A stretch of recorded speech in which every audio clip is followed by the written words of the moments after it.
बिस्मिल्लाहिर्रहमानिर्रहीम। आज का topic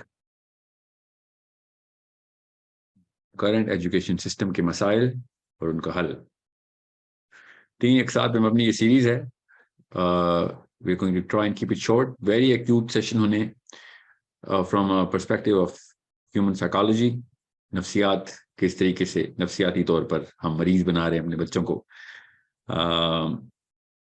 make sure you understand, आपके सवाल इसी तरफ डायरेक्टेड हों। किसी और दिन अपना कोई और जो सवाल आपने रखा हुआ है किसी और दिन जरूर पूछिएगा। आज के टॉपिक के मुताबिक ही सवाल कीजिएगा, ठीक है। सो अभी तो एक जनरल पर्सपेक्टिव में आपको बता दूं कि ये कहानी जो है ना, ये शुरू कैसे हुई और इसके पीछे जो भी मूजिब थे, जो भी डजंट रियली मैटर कि क्यों इजाद हुई थी, मगर ये कुछ 100 साल पहले का वाकया है। रिसर्च करें, आपको पता चलेगा कि इतनी कोई रीसेंट इन्वेंशन है कि दुनिया में जो सबसे नई नई इजादात में से ये एक इजाद ये भी है जिसको हमने समझ लिया कि शायद ये आदम अलैहिस्सलाम से चली आ रही है। ये पूरी की पूरी ट्रेडिशनल टेक्निक ऑफ टीचिंग, ये किसी भी तरीके से ये सच नहीं है। ये एक रिएक्टिव अप्रोच थी। इंडस्ट्रियलाइजेशन एज अपने जोबन पे थी, उनको मजदूरों की जरूरत पड़ रही थी, मजदूर थे नहीं, लेबर फोर्स कम हो गई थी, तो उन्होंने अपनी इंडस्ट्रीज को जल्दी लेबर पहुंचाने के लिए इमरजेंसी का एक कदम उठाया था कि जल्दी से इमरजेंसी नाफिज करो, जितने भी जल्दी हमें अपने जो लेबर फोर्स है वो प्रोवाइड हो जाए। तो उसके लिए जितनी जल्दी आप किसी को आप इतना तैयार कर लो कि बस वो हमारे काम कर सके, चाहे वो क्लरिकल स्टाफ हो, एडमिनिस्ट्रेटिव स्टाफ हो, ऑपरेशनल स्टाफ हो, फंक्शनल स्टाफ हो, जो भी काम है उनके लिए जल्दी जल्दी वर्क फोर्स तैयार की जाए। उसके लिए उन्होंने एक डब्बे में बच्चे इकट्ठे करने शुरू किए कि जल्दी जल्दी इनको तैयारी कराई जाए। That's how the current education system started, because of एक खास सेक्टर था, एक इंडस्ट्री को जरूरत थी, मजदूर चाहिए थे, मजदूर तैयार करने की मशीन थी। और हमने इसको दीन भी इसमें से गुजारना है, अब इसमें दुनिया भी इसमें से गुजारनी है, अपने तमाम अरमान भी इसी में से पूरे करने हैं, अपना स्टेटस को का एक ढकोसला भी इसी में से पूरा करना है, और एक दूसरे से कंपटीशन भी इसी के थ्रू करना है। सो इसको चैलेंज करना इसलिए इतना जरूरी है कि जो चीज हमारे लिए बनी नहीं, जिस काम के लिए बनी थी, उस काम के लिए अभी भी कर रही है वो, तो तैयारी अच्छी है उनकी। और आप देख रहे होंगे कि उसका अभी तक फल ये दे रहा है दरख्त, क्योंकि अभी भी स्कूल का बच्चा जितना मर्जी जो मर्जी दिमाग लेके आता है, एंड में वो नौकरी बनाया जा रहा होता है कि उसको जॉब कब करनी है, तो जितनी जल्दी तैयार, जितने नंबर अच्छे आएंगे तो वो इस फील्ड में जाएगा, बुरे आएंगे तो फलां फील्ड में चला जाएगा। और इंसान की जिस्म और रूह दोनों तार तार करके रख देते हैं हम। ये सेशन मेरी कोशिश होगी कि मैं सॉरी उर्दू में ज्यादा करूं, करना मुझे इंग्लिश में चाहिए। सो कुछ एक साथ इसी अंग्रेजी में कर देंगे, मगर गौर से समझ लें कि ये क्यों क्यों मैं एक्चुअली मैं चैट पे ना वोट ले लेता हूँ कि ये अंग्रेजी में करें या उर्दू में करें। आप चैट में उर्दू या इंग्लिश लिखते हैं, पहले 100 वोट्स के अंदर हम पहले 100 वोट्स के अंदर एक बंदा एक ही वोट डाले, चलें फिर तो बात ही खत्म हो गई। 100 कहा था आपने, आपने 1000 वोट एकदम इस स्पीड से कैसे लिखते हैं भाई? ये एक ऐसी टेक्नोलॉजी है जो कि दुनिया में शायद सिर्फ पाकिस्तान में। ओके, बस ठीक है, मैं समझ आ गया। उर्दू में करते हैं, उर्दू में। ओह माय गॉड, मैं कोशिश करता हूँ कि अंग्रेजी के जितने भी, जिनको उर्दू बिल्कुल समझ नहीं आती, उनको इतनी समझ आ जाए कि मैं क्या कह रहा हूँ। ओके, बहरहाल कहानी क्या है? कहानी ये है कि एक इंसानी जो दिमाग है ना, वो एक खास सिस्टम के ऊपर, एक अल्लाह ताला ने एक निज़ाम बनाया हुआ है जिसके ऊपर ये जिस्म जो है ना परवान चढ़ता है। वो निज़ाम है। 2-3 अलग अलग साइंसेस अपने सब्जेक्ट्स पूरी तरीके से हमें एक्सरे करके बता चुकी हैं कि बायोलॉजी के अंदर कि किस तरीके से दिमाग अपनी नशोनुमा कर रहा होता है, कौन सी स्टेजेस से गुजर रहा होता है। और एंडोक्रिनोलॉजी के अंदर भी हमें पता चल गया कि किस तरीके से हमारी केमिस्ट्री वजूद में आ रही होती है। बेसिक साइंस छोड़ दें अभी कि आप मुसलमान है नहीं, मकसद है कि नहीं, किस जगह पे पैदा हुए, आपकी एथनिसिटी क्या है, सोसाइटी क्या कर रही है, कोई फर्क नहीं पड़ता, अभी बात की बातें। अभी हम खाली इस मशीन को सामने रखते हैं और माइक्रोस्कोप के नीचे लेके आते हैं और देखते हैं कि इस मशीन में क्या हो रहा है। जब हम इस ब्रेन को समझने की कोशिश करते हैं, दिमाग को, उसकी डायसेक्शन करते हैं, बच्चे पहले दिन के बच्चे से लेके अगले प्रीनेटल स्टेज से ले लें, और उस फंक्शनिंग अडल्ट को ज़हन में रखें कि जो 30-32 साल का है, और जी हाँ, मुझे मैं चैट अभी बंद करने लगा हूँ।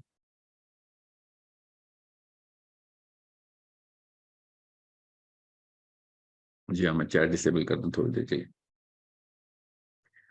तो ये गौर से समझ लें कि मैं क्यों चैट डिसेबल कर दी मैंने। ओके, अब वो हो नहीं रही है, वो हो जाएगी थोड़ी देर में चैट डिसेबल। इंसानी दिमाग ना अपनी खुद तस्वीर बता रहा है हमें, अपने तमाम तर स्टेजेस हमें दिखा रहा है, और उन स्टेजेस की तफसील में जाए बगैर कि कौन कौन स्टेजेस हैं, वो किसी और सेशन में हम करेंगे, बिकॉज वो बहुत ज़रूरी है आप सबको पता हो। आप आराम से रिसर्च कर सकते हैं, अभी इतनी पब्लिकेशन हो चुकी हैं, इतने जर्नल्स पब्लिकली अवेलेबल हैं कि जो मेरे टाइम पे नहीं थे, तो हमें वो फिर खरीदने पड़ते थे, प्रोफेसर्स के पास जाके लिटरली मिन्नतें करनी पड़ती थी कि हमें रिकमेंड कर दें। कुछ ऐसे क्लब्स हैं जो कि वो आप एक्सेस ही नहीं कर सकते, या फिर आपकी अपनी पुरानी एजुकेशनल मोमेंटम इतना बना हो कि आपकी क्रेडिबिलिटी हो कि आप वो जर्नल्स के एक्सेस हो। तो वो खैर हम लेते रहे इस तरह। सो अब neurobiology, endocrinology, basic brain science, जितने भी और even psychology itself, educational psychology, ये वो रेल्म्स थी जिन्होंने दिमाग को पूरी तरीके से स्टडी करना उनका मकसद था। अब जब जैसे ही वो तस्वीरें आई हमारे पास, जैसे किसी सैयारे पे कोई नो वॉयेजर गया, उसने मार्स की तस्वीरें या जुपिटर की पहली दफा जब तस्वीर आई थी, तो पता चला था कि क्या चल रहा है उधर। तब बहुत बड़ी एडवांसमेंट्स हुई थी, बहुत बहुत जल्दी स्पीड बढ़ गई थी हमारी तरक्की की, क्योंकि ज्यादा डेटा आया था, नया डेटा आया था, समझ आ गई थी बिल्कुल। इसलिए जुपिटर हो या कोई और सोलर सिस्टम का सबसे बड़ा प्लेनेट और दुनिया में कायनात का, वो इतना बड़ा मसला नहीं, जितना इंसानी दिमाग जब हमें नजर आना शुरू हुआ तो बहुत ही बड़ा वाकया हो गया था। ओपनली सबसे पहले कुछ फाइंडिंग्स आई थी ऐसी, जिसके बाद हर फील्ड के बंदे ने एक डेटा उसमें से लिया था, पहला इन्फ्रेंस निकाला था कि इसका मतलब है अगर दिमाग ऐसे काम करता है तो ये चीज भी गलत है, हाँ वो चीज भी गलत है। हाँ, सबसे पहले सब ने इकट्ठे होकर कहा, जिस मर्जी फील्ड से आया था, कि इसका मतलब है ये एजुकेशन सिस्टम सबसे बड़ी गलती की हमने। जी हाँ, सबने सबसे पहले तो ये साइन ऑफ किया कि ये क्या करते रहे हमारे साथ, ये सारे पुरानी नस्लों वाले क्या करते बेचारे, उनको नहीं पता था। Brain was the only organ where doctors never saw the organ and just calculated based on the answers of the patient. Brain वाहिद उज़ था जिस्म का, जिसका डॉक्टर उस उज़ को देखे बगैर उसका इलाज करता होता था। ये तो 83 में, फिर 2013 तो 3 में, फिर 13 में स्पेक्ट इमेजिंग आई, तो तब हमें पता चला कि ब्रेन के साथ हो क्या रहा होता है, कौन कौन सी जगहों के ऊपर किन किन मामलात के साथ हमने ब्रेन डैमेज कर रहे होते। सो एजुकेशन सिस्टम ब्रेन बताएगा कि इसके ऊपर फोकस है ना, और तो कोई जिस्म का उस पे एजुकेशन सिस्टम फोकस करता है, वो एक अलग बात है। अब आजकल का एजुकेशन सिस्टम जिस्म के बाकी के अज़ा भी ट्रिगर करवा रहा होता है, जो हालात हो गए हमारे, मगर बना ये दिमाग के लिए था। ये एजुकेशन सिस्टम इसकी डेवलपमेंट के लिए बनाया था। किसी एक भी स्कूल के ओनर को ये कॉन्सेप्ट बेसिक्स है, ये हम बच्चे को भी पता होती, इस कॉन्सेप्ट के ऊपर उसने अपना स्कूल नहीं खोला दुनिया में। यहाँ पे नहीं खाली, यहाँ पे तो चलो सारे व्यापार है ना, वो तो आंटी और अंकल के वॉलेट को देख के स्कूल सिस्टम प्लेस करते हैं, यहाँ पे फ्रेंचाइज खोलो, यहाँ पे पैसे देने वाले ज्यादा है, या स्टफ लाइक दैट। ब्रेन, जो बच्चे का ब्रेन है, उसकी डेवलपमेंट के लिए ये सिस्टम नेचुरल डिमांड है हमारी। इसके लिए कोई रॉकेट साइंस में जाने की जरूरत नहीं। ओके, सो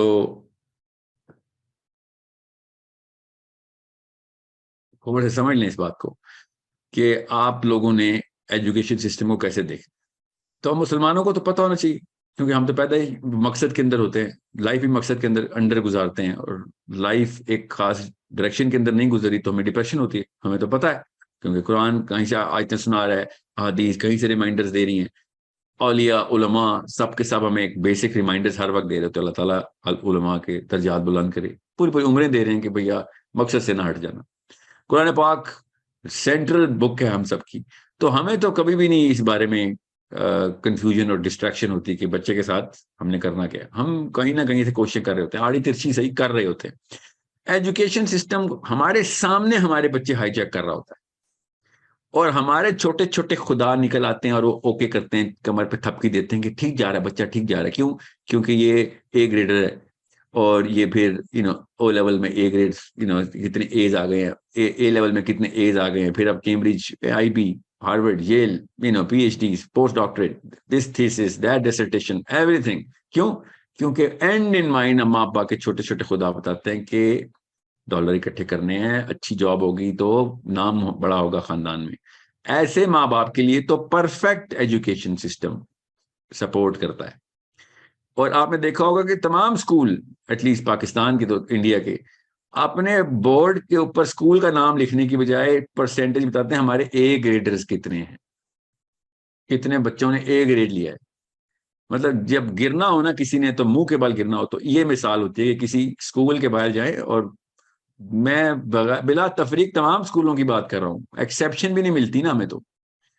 और जो करोड़ में से एक एक्सेप्शन मिलती है, वो अपने चार चांद ना लगाएं, अपनी सीवी ना चमकाएं, because they should have been way more vocal about why the education system is wrong, even though I know they don't even exist. But even if they did exist, where is the voice? Where is the training that we all needed when we were, choosing uh, the next 10 years of my child? अगले 10 साल के क्या करोगे तुम? अब मैं उन social issues की तरफ अभी नहीं जाऊंगा, क्योंकि मेरा सब्जेक्ट इस वक्त साइकोलॉजी है। मैं सोशियोलॉजी की तरफ नहीं जा रहा। सोशल इश्यूज, अगर किसी जगह पे बीमारी का गढ़ क्रिएट करना हो ना, वो जोहर जहां पे असली वायरस पलने हैं, तो वो इस एजुकेशन सिस्टम के साथ ब्लड टाइप मैच करता है। बिकॉज हर तरीके से वो वाली चीजें, एक टीचर को भी वो बीमारी लगी हुई होती है, और वो वही वाले बीमारियों को, वही वाले वायरसेस जो सोशल वायरसेस हैं, वो उधर हार्बर कर रहा होता है, और वहां पे सब लोग आ रहे होते हैं और अपने अपने बीमारियां प्रैक्टिस कर रहे होते हैं, और उनको रिकग्निशन मिल रही होती है। ये एक ऐसी बहस है जिसके ऊपर 10 सेशन भी करूं तो कम है, किसी और दिन करेंगे। इस वक्त मैं नफ्सियात को पिवट बना के पूरा का पूरा सेशन उसके अराउंड करने की कोशिश कर रहा हूँ कि human psychology, human chemistry, bio, जो आपकी बायोलॉजी है, वो क्या आवाज लगा रही है, गौर से समझ ले। पहली किस्त तो साइंस समझानी जरूरी है, क्योंकि हर जगह पे ना एक वकील निकल ही आता है। मैं जब भी कोई वीडियो साइंस की बिना पे करता हूँ, एक वकील नीचे से आता है कि अच्छा आप, तू बताएगा हमें हमारे बुजुर्ग सारे गलत थे। कोई तो बताएगा ना। मैं अपने किसी अंकल से कह दूंगा, वो बता देगा, ताकि आपका ईगो ट्रिगर ना हो। मेरे पास भी बुजुर्गान है, उनसे कहूंगा ये वाली बात कर दे। अभी वो नहीं अवेलेबल, उनको पहले समझाना पड़ेगा ना, फिर वो समझ जाएंगे तो मैं आ जाऊंगा, आप तो समझ लें। या जिनको समझ आ रही है उनके बीच में क्यों खड़े हो रहे हो आके? साइंस समझ लें। हमारी जो केमिस्ट्री है ना, अल्लाह ताला ने ब्रेन के अंदर जो सिस्टम बनाया हुआ है, वो सिस्टम पानी पे चलता है।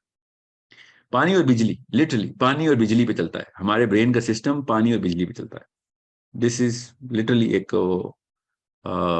जो पानी, जो तरबेला डैम और मंगला डैम है ना, उधर से पानी और बिजली प्रोड्यूस होती है। ये एग्जैक्ट वही सिस्टम है हमारा। इस पानी की, क्योंकि कंपोजिशन अलग अलग तरीके का फार्मूला होता है हर हार्मोन का, इसको हार्मोन बोलते हैं, तो वो सारे के सारे हार्मोन्स अपनी अपनी एक खास कैपेबिलिटी रखते हैं, और वो ब्रेन के एक न्यूरॉन के अंदर से ट्रांसफर हो रहे होते हैं, और वो डिटरमिन करता है, वो हार्मोन डिटरमिन करता है कि आपकी इमोशनल बिहेवियर कैसा होगा दुनिया में। ये है हार्डवेयर। अब मैं इसको हार्डवेयर बोलूंगा तो आपके जहन से पानी जो है ना, उसका कॉन्सेप्ट निकल जाएगा। हालांकि ये सारा का सारा वेटवेयर है, दिस इज वाटर। जो हार्डवेयर असल में है ना, वो हमारे न्यूरॉन्स हैं। न्यूरॉन्स के को, अभी मैं न्यूरॉन ही बोलूंगा, क्योंकि अगर मैंने न्यूरोबायोलॉजी की टर्मिनोलॉजी यूज की तो आदि तो आवाम कहेगी कि पता नहीं कौन सी साइंस खोल दी। बेसिक न्यूरॉन, न्यूरॉन क्या है? वो एक धागा जिसके थ्रू सारा का सारा ब्रेन अल्लाह ताला ने सी के रखा हुआ है। ठीक है, the smallest part of the brain is called the neuron, right? अभी अभी के लिए। सो न्यूरॉन्स की जितने ज्यादा होते हैं, उतना ही ज्यादा ज़हीन होता है बच्चा। बस आसान करके बता दिया। असल में मुझे पता है मैं जरा ओवर सिंप्लीफाई कर रहा हूँ, मगर अभी के लिए इतना काफी है। मैं अभी सिर्फ साइंस बताऊंगा इस सेशन में। जब एक बच्चे के न्यूरॉन्स हार्डवेयर डेवलपमेंट के अंदर कोई रुकावट आ रही होगी, तो ब्रेन की डेवलपमेंट के अल्लाह निज़ाम ही ऐसा रखा हुआ है कि अगर एक खास हिस्सा ब्रेन का इस्तेमाल ही नहीं होगा, तो एनर्जी बाकी की जगहों के ऊपर इस्तेमाल हो रही होगी, तो वो वाला हिस्सा खत्म होना शुरू हो जाएगा। ये basic brain anatomy, basic functions of the hardware of the brain है। और जो चीजें ज्यादा डेवलप हो रही होंगी वो सारा का सारा ब्रेन उधर एनर्जी फोकस करेगा अपनी, जहां पे एक्टिविटी ज्यादा हो रही होगी। ओके। और आहिस्ता आहिस्ता करते करते 1 2 3 सालों के अंदर ब्रेन के वो वाले न्यूरॉन्स बिल्कुल ही ये समझ ले मर जाएंगे। ठीक है। अब ये तब है जब वो न्यूरॉन बने हुए हों। तो अब एक बच्चा छोटा 3 4 साल का अगर डाल देंगे आप स्कूल में, 3 4 साल का बच्चा स्कूल में डाल दिया आपने, तो उसके तो ब्रेन अभी बन रहा था, तो उसके ब्रेन में वो न्यूरॉन बनेंगे ही नहीं। जिसके बने हुए हैं वो मर जाएंगे, और इसके बने नहीं हुए और वो वाले ब्रेन के हिस्से को ना ट्रिगर कराया गया तो वहां पे न्यूरॉन बनेंगे ही नहीं। ठीक है, सिंपल, क्योंकि अभी तो वो दिमाग बन रहा है उसका। अभी जो latest neurobiological biological accredited journals बोल रहे हैं वो ये कि 28वें साल तक प्री फ्रंटल फ्रंटल कॉर्टेक्स बन रहा होता है, ये वाला हिस्सा बन रहा होता है। अल्लाह ताला ने कहा कि मैं 12वें साल में बना देता हूँ, 13वें साल में इसकी इतनी अमाउंट बन जाती है। साइंस भी कह रही है कि हाँ आप डिसीजन मेकिंग, डिसीजन सारे यहाँ से लेते हैं। ओके। जो एनालिसिस का हिस्सा है ना, एनालिसिस का, वो ये प्री फ्रंटल कॉर्टेक्स बोलते हैं, एनालाइज करता है। अल्लाह ताला ने भी कहा कि यहां से फैसले करता था, तो चल तुझे यहीं से पकड़ूंगा, तो क़यामत वाले दिन भी तौक यहाँ पे लगेगा। हमारे हर इंसान के यहाँ पे एक क्लिप लगा हुआ होगा, और वो क्लिप आसमान की तरफ जा रहा होगा, तार लगी हुई होगी। ये अल्लाह ने हमें बताया हुआ है। ठीक है, हशर के वाले दिन, हशर के मैदान में यहाँ से डेटा लिया जा रहा होगा उससे कि ये यहाँ से सोचते थे ना, ये काम किए ना, ये फैसले करते थे ना, ये वाकयात हुए तेरे साथ ना, तूने ये फैसला किया था ना, खुद सोचा था ना, हमने तो नहीं जबरदस्ती की थी, यहाँ पे शैतान तो नहीं आया था ना, खुद तेरा नफ्स खुद तुझे कन्विंस कर रहा था। ये वाला हिस्सा अल्लाह ताला ने जब ये दिमाग का हिस्सा बनाया, तो उसकी एज अल्लाह ने रखी 12वां साल। 11वें साल के अंदर कुछ लोगों का एक्सेप्शनल केसेस होते हैं, 9वें 10वें साल में भी डेवलप हो जाता है, बहुत एक्सेप्शनल केसेस है। ठीक है, उसके ऊपर भी स्टडी है, किसी और दिन बताएंगे। एक्सेप्शन की बात ही नहीं कर रहा हूँ मैं, जनरल आप सबके बच्चों में बहुत 10,000 में से एक ऐसा है जिसकी 9वें 10वें साल में प्री फ्रंटल कॉर्टेक्स डेवलपमेंट शुरू हो जाएगी। जो ज्यादातर बच्चे हैं उनकी 11वें साल के बाद ही शुरू होगी। जैसे ही 11वें साल में प्री फ्रंटल कॉर्टेक्स बनता है, आपके दो मेजर हॉर्मोन्स अपनी जगह पकड़ लेते हैं, क्योंकि उनका उनका काम अब शुरू हो जाता है। और जैसे ही वो हॉर्मोन्स ट्रिगर होते हैं, ऑल ऑफ अ सडन आपके जिस्म के अंदर बाकी की सारी उस हार्मोन की बेसिक एक्टिविटी स्टार्ट हो जाती है। सो हम चूंकि ब्रेन देख नहीं सकते, बाकी का जिस्म हमें नजर आ रहा होता है, तो हम उसको कहते हैं दी एज ऑफ पुबर्टी। असल में यहाँ पे वाकया हो रहा है, मगर चूंकि नजर नहीं आ रहा, तो हम उसके ऊपर काम नहीं कर रहे। असल में यहाँ पे वाकया सेटिस्फैक्ट्री लेवल पे नहीं होता, और वो बच्चा फिर यहाँ के उससे डिसीजन सही नहीं कर सकता, या बहुत ही अच्छे ले रहा होता है मगर बाकी के मामला उसके खराब हो रहे हैं, जो भी सिचुएशन में होता है। या ये ठीक है और बाकी के हालात खराब है, या बाकी के हालात ठीक है और ये खराब है, मतलब इन अ जनरल इक्वेशन, तो वो फिर रिएक्टिव हो जाता है। और हर 2 नंबर साइकोलॉजिस्ट, चूंकि उसको ब्रेन स्टडी कराई नहीं जाती, वो तो साइकियाट्रिक मेडिसिन में कराई जाती है, तो वो कहता है टीनेजर है तो हाँ ये तो टेंट्रम्स थ्रो करेगा ही, इसके हॉर्मोन्स डेवलप हो रहे हैं। हालांकि उसको ये नहीं पता कि ये दिमाग कैसे डेवलप हो रहा है। हॉर्मोन्स तो पहले ही डेवलप थे, उनको जगह, उनको फंक्शनिंग लोब चाहिए थी, लोब अब बनना शुरू हुई है। अब वो लोब किसी काम से बन रही है, फ्रंटल लोब, वो काम नहीं कर सक रहा वो बच्चा, इसलिए वो इतना ज्यादा क्रैंकी और ग्रम्पी हुआ है, और इतना ज्यादा इरिटेटेड रिपेलियस हुआ है। उसको अगर सही तरीके से चैनल किया जाता तो ये बेस्ट एज थी उस वक्त उसकी मोरालिटी को पूरी तरीके से एस्टेब्लिश कर देने की। अगर वो सही नहज पे ऑर्गेनिकली डेवलप हो रहा होता, तो ये है वो असली मोमिन जिसने सबसे पहले सबसे बड़े सवाल करने थे, क्योंकि एकदम डेटा आता है 1 साल के अंदर अंदर 23% ऑफ द ब्रेन एकदम डेवलप हो जाता है 1 साल के अंदर अंदर। इससे बड़ा वाकया पूरे के पूरे बायोलॉजी में नहीं है कि जब एक ह्यूमन मैमल का प्री फ्रंटल कॉर्टेक्स डेवलप होता है। अब जाहिर है पूरा का पूरा तो नहीं डेवलप होता, मगर इतना हो जाता है कि यू हैव नो आइडिया किस लेवल पे उसकी मेटामॉर्फोसिस, बिगर चेंज क्रिएट हुई है। वो इंसान ही कोई और था, शख्सियत ही कोई और थी, उसके अंदर के हालात, केमिस्ट्री कोई और थी। अचानक इन मैटर ऑफ डेज उसकी केमिस्ट्री बदल रही है, उसकी पर्सनैलिटी बदल रही है, और उसकी पूरी हैयत तब्दील हो रही है। अब जो चेंज, वो नई पोजीशन के ऊपर आ रहा है, वो उस पोजीशन की डिमांड्स को सेटिस्फाई करने के लिए आप लोगों से चीखें मारता है। हम लोग पूरी नहीं कर सकते, हमें नजर नहीं आ रहा अंदर क्या हो रहा है, तो हम उसके अगेंस्ट रेजिस्टेंस देते हैं। और जब वो रेजिस्टेंस देते हैं तो वो रिएक्टिव होता है, उसको हम कहना शुरू करते हैं तू बीमार है, तू टीनेजर है, तेरे साथ ये नेचुरल फिनोमेना होगा, कुछ सालों में तो ठीक हो जाएगा। हालांकि हम क्या कह रहे होते हैं, हम बीमार हैं, होना ये चाहिए, हम इतने बीमार हैं कि तुझे हमारी बीमारियां नजर आना शुरू हो गई हैं, और तुझे कुछ ही अरसे में बीमार कर देंगे, तो फिक्र ना कर, सब ठीक हो जाएगा, तू नहीं ठीक होगा, सब ठीक हो जाएगा, तू भी उतना ही गलत हो जाएगा जितना हम हैं, इसलिए सब ठीक हो जाएगा।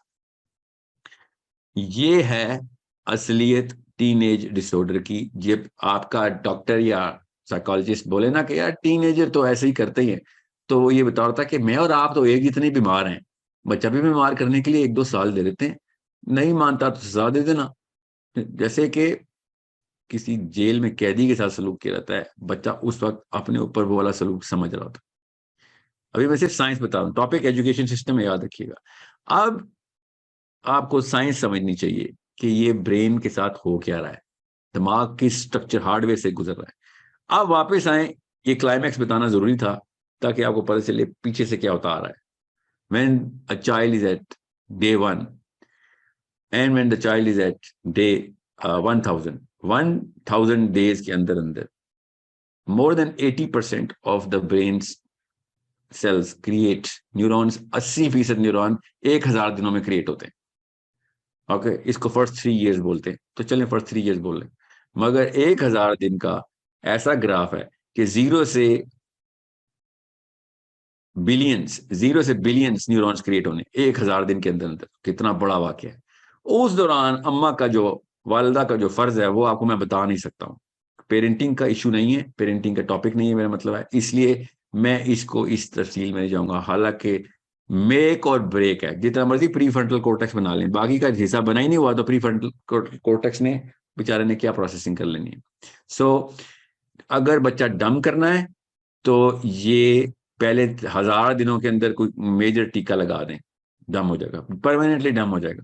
और अगर बच्चा इंटेलिजेंट करना है और उसका IQ 30 to 40 इंडेक्स पॉइंट्स के अंदर डिफरेंस में लेके आना है अपने और अपने हम असरों के, तो ये पहले 1000 दिन और 9वें साल से लेके 12वें और 13वें साल के बीच के ये 1000 दिन, 10, 11, 12, ये 1000 दिन और पहले 1000 दिन, ये 2000 डेज की वो जोन्स हैं कि आपका बच्चा या जीनियस हो जाएगा या परमानेंटली डम हो जाएगा।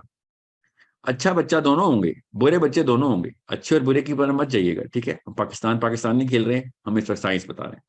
सो डम बच्चे भी तो अच्छे हो सकते हैं और इंटेलिजेंट बच्चे भी अच्छे हो सकते हैं, ठीक है। इस वक्त मैं आपको ये बता रहा हूँ हम डैमेज कैसे करते हैं, अभी मैं सिर्फ और सिर्फ IQ की बात कर रहा हूँ।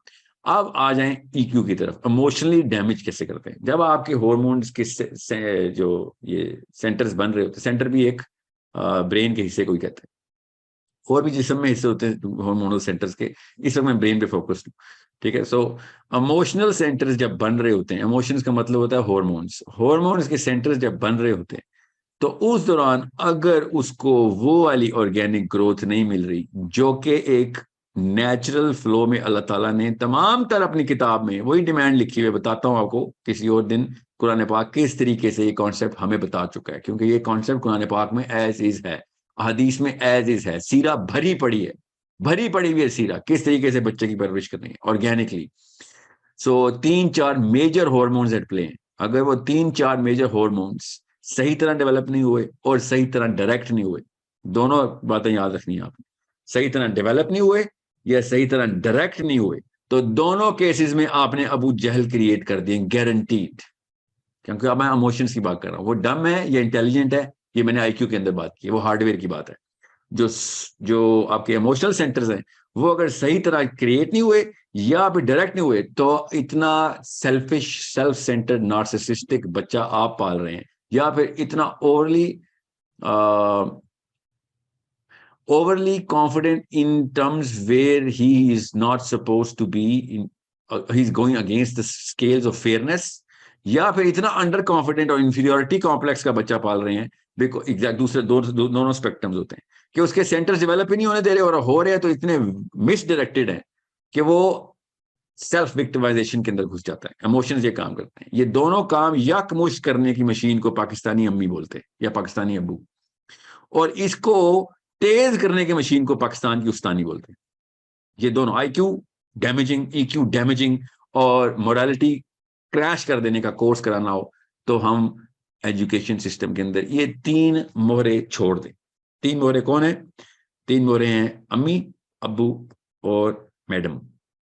ठीक है, चाहे वो मुताला पाकिस्तान की हो, चाहे वो इस्लामियात की हो, फिजिक्स की हो, बायोलॉजी की हो, जो भी हो, उसको ये नहीं पता कि कौन सी मशीन उसके सामने है, तो वो जो भी करेगी तो वही समझ लें डॉक्टर ने डॉक्टरी नहीं पढ़ी हुई, मगर हाथ में उसके स्कैपल है, छुरी है, और आप कहते हैं सीने में दर्द हो रहा है बस, और कुछ सर्जरी कर दे, तो उसने छुरी से खोलना है, जो कुछ नजर आना है, उसको नहीं पता कहाँ कहाँ पे दर्द, उसने सब कुछ निकाल लेना, या फिर कुछ ऐसी चीजें डाल देनी है कि उसके बाद आपको जितना मर्जी सी ले, आपने वापस उस बिस्तर से उठना नहीं। सो this is exactly what happens in a more intense way with the brain. दिमाग के साथ जब हम करते हैं काम, तब चूंकि दिमाग के ना मसाइल होते ऐसे हैं कि जब दिमाग ये वाला ऐसा उज्व है, बाकी के जितने भी उज्व है ना, वो मसला करें तो मरीज को दर्द होता है, ये याद रखिएगा, तकलीफ होती है, दिक्कत होती है। दिमाग ऐसा उज्व है कि इसमें अगर डैमेज हो जाए तो मरीज के आसपास जितने लोग हैं उनको दर्द होता है, उनको दिक्कत होती है, उनको तकलीफ होती है। ये इतना आउटबाउंड किस्म का उज्व है, इसमें मसला आएगा दुनिया को तबाह कर देगा, खुद ठीक होगा बाकी सबको मार देगा, और बाकी के उस जितने हैं कि जिसमें मसला आएगा तो दुनिया ठीक रहेगी, ये खुद बेचारा गया, चाहे गुर्दे हो, दिल हो, मैदा हो, फेफड़े हो, जो भी उज्व हो, ये इस मरीज को खुद डैमेज करता है। और दिमाग जब खराब हो जाए तो लोगों को डैमेज करता है, बीवी को डैमेज करता है, शोहर को डैमेज करती है, बच्चों को डैमेज करता है, बॉस को, सबॉर्डिनेट्स को, रिश्तेदारों को, दोस्तों को, ये वो इमोशनल साइड बता रहा हूँ। So this is a problem where you need to understand. अभी मैं एजुकेशन सिस्टम को प्लेस करता हूँ इसके अंदर, पहले मैं आपको साइंस समझा रहा हूँ। ओके, पहली किस्त में साइंस ज्यादा होगी, अगली किस्त में इमोशनैलिटी ज्यादा होगी, और तीसरी किस्त में सोशियोलॉजी ज्यादा होगी, फिक्र नहीं करना, तीनों में एजुकेशन सिस्टम को मैं आपको प्लेस करके बताता हूँ। अब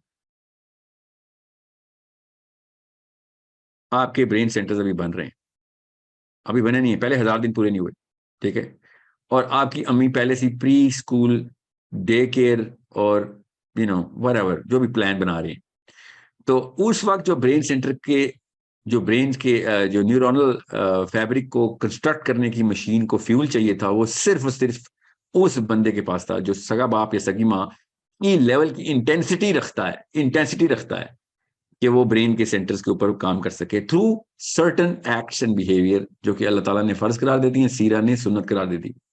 वो अगर नहीं पूरे हो रहे तो आपके न्यूरॉन्स डेवलप ही नहीं हो रहे। सिंपल, आप साइंस के थ्रू बता रहा हूं आपको, मैं तो मुसलमान हूं इसलिए मैं आपको बता रहा हूं, अल्लाह और उसके रसूल ने पहले ही बता दिया था, मगर चले आप मुसलमान नहीं है, ये आप समझते हैं यार मौलवी वाली बात ना कर, तो चले गूगल करें, शाबाश, देखे न्यूरॉन्स डेवलप कैसे होते हैं बच्चे के, आपको पता चलेगा न्यूरोनल डेवलपमेंट फैक्ट्री में 3 मेजर हॉर्मोन्स का काम है। ओके, और तीनों के तीनों major hormones parasympathetic nervous system के थ्रू अपनी ऑप्टिमम फंक्शनैलिटी में आते हैं। और अगर वो nervous system sympathetic nervous system है, जो कि मतलब है कि ऐसा है जिसमें इनसिंसियरिटी का, केयर फ्री का, लैक ऑफ अटेंशन का, लैक ऑफ फिजिकल अफेक्शन का 100% उस मॉडल के ऊपर, जिस मॉडल में बच्चा खुद जिस्म, बाकी का जिस्म कह रहा है कि मुझे पालो, उसकी बजाय अम्मा कह रही नहीं मैं तुझे पालूंगी, मुझे मेरा जो जिस्म कह रहा है मैं उस पर तुझे ढालूंगी, तो फिर आप उस नर्वस सिस्टम को ही नहीं आपने ट्रिगर किया जिस नर्वस सिस्टम में उसकी ग्रोथ होनी थी। So you need to understand, जैसे ही बच्चा पहले 1000 दिन का आप स्कूल में डालते ना, मैंने फिर कहा पेरेंटिंग के ऊपर मैं फोकस नहीं कर रहा हूँ कि 60 आवर्स का पेरेंटिंग की ऐप के अंदर वीडियोस हैं, उसमें ये तफसील है, आई थिंक 4 आवर्स का सेशन है खाली पहले 1000 दिन के ऊपर, 4 आवर्स की टोटल डेप्थ है, स्लाइड चल रही है, वो अब जब ऐप आएगी इंशाल्लाह उसमें चलिए, या फिर हम एक और यूट्यूब चैनल ने मुझे अभी कॉन्ट्रैक्ट किया है कि आप पेरेंटिंग का टोटल चैनल हमारे साथ खोल लें, तो अगर वो साइन अप हो गया इंशाल्लाह भी उसमें आ जाएगा। अभी आपको हमने एजुकेशन सिस्टम के ऊपर फोकस करवाना है। Okay,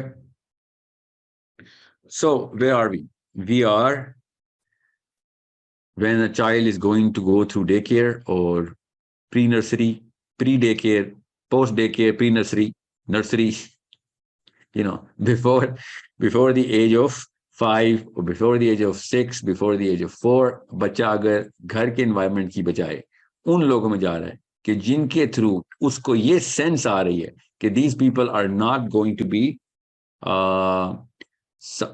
catering to my emotional demands and needs, तो वो कोपिंग मैकेनिज्म में चला जाता है कि ठीक है फिर मैं कोप करता हूँ, ठीक है आप सारे के सारे वो बंदे जो मेरे घर के नहीं है, तो मैं ये जैसे ये बिहेव करें मैं ऐसा वो बिहेव करना शुरू कर देता हूँ। जैसे ही आपको उस एज में ये साइकोलॉजी मिलना शुरू हो जाए, जो डे केयर में मिलती है, जो कि प्री स्कूल में मिलती है, तो आपका ब्रेन नेचुरली इस पूरे के पूरे साइकिल को परफेक्ट कर लेता है।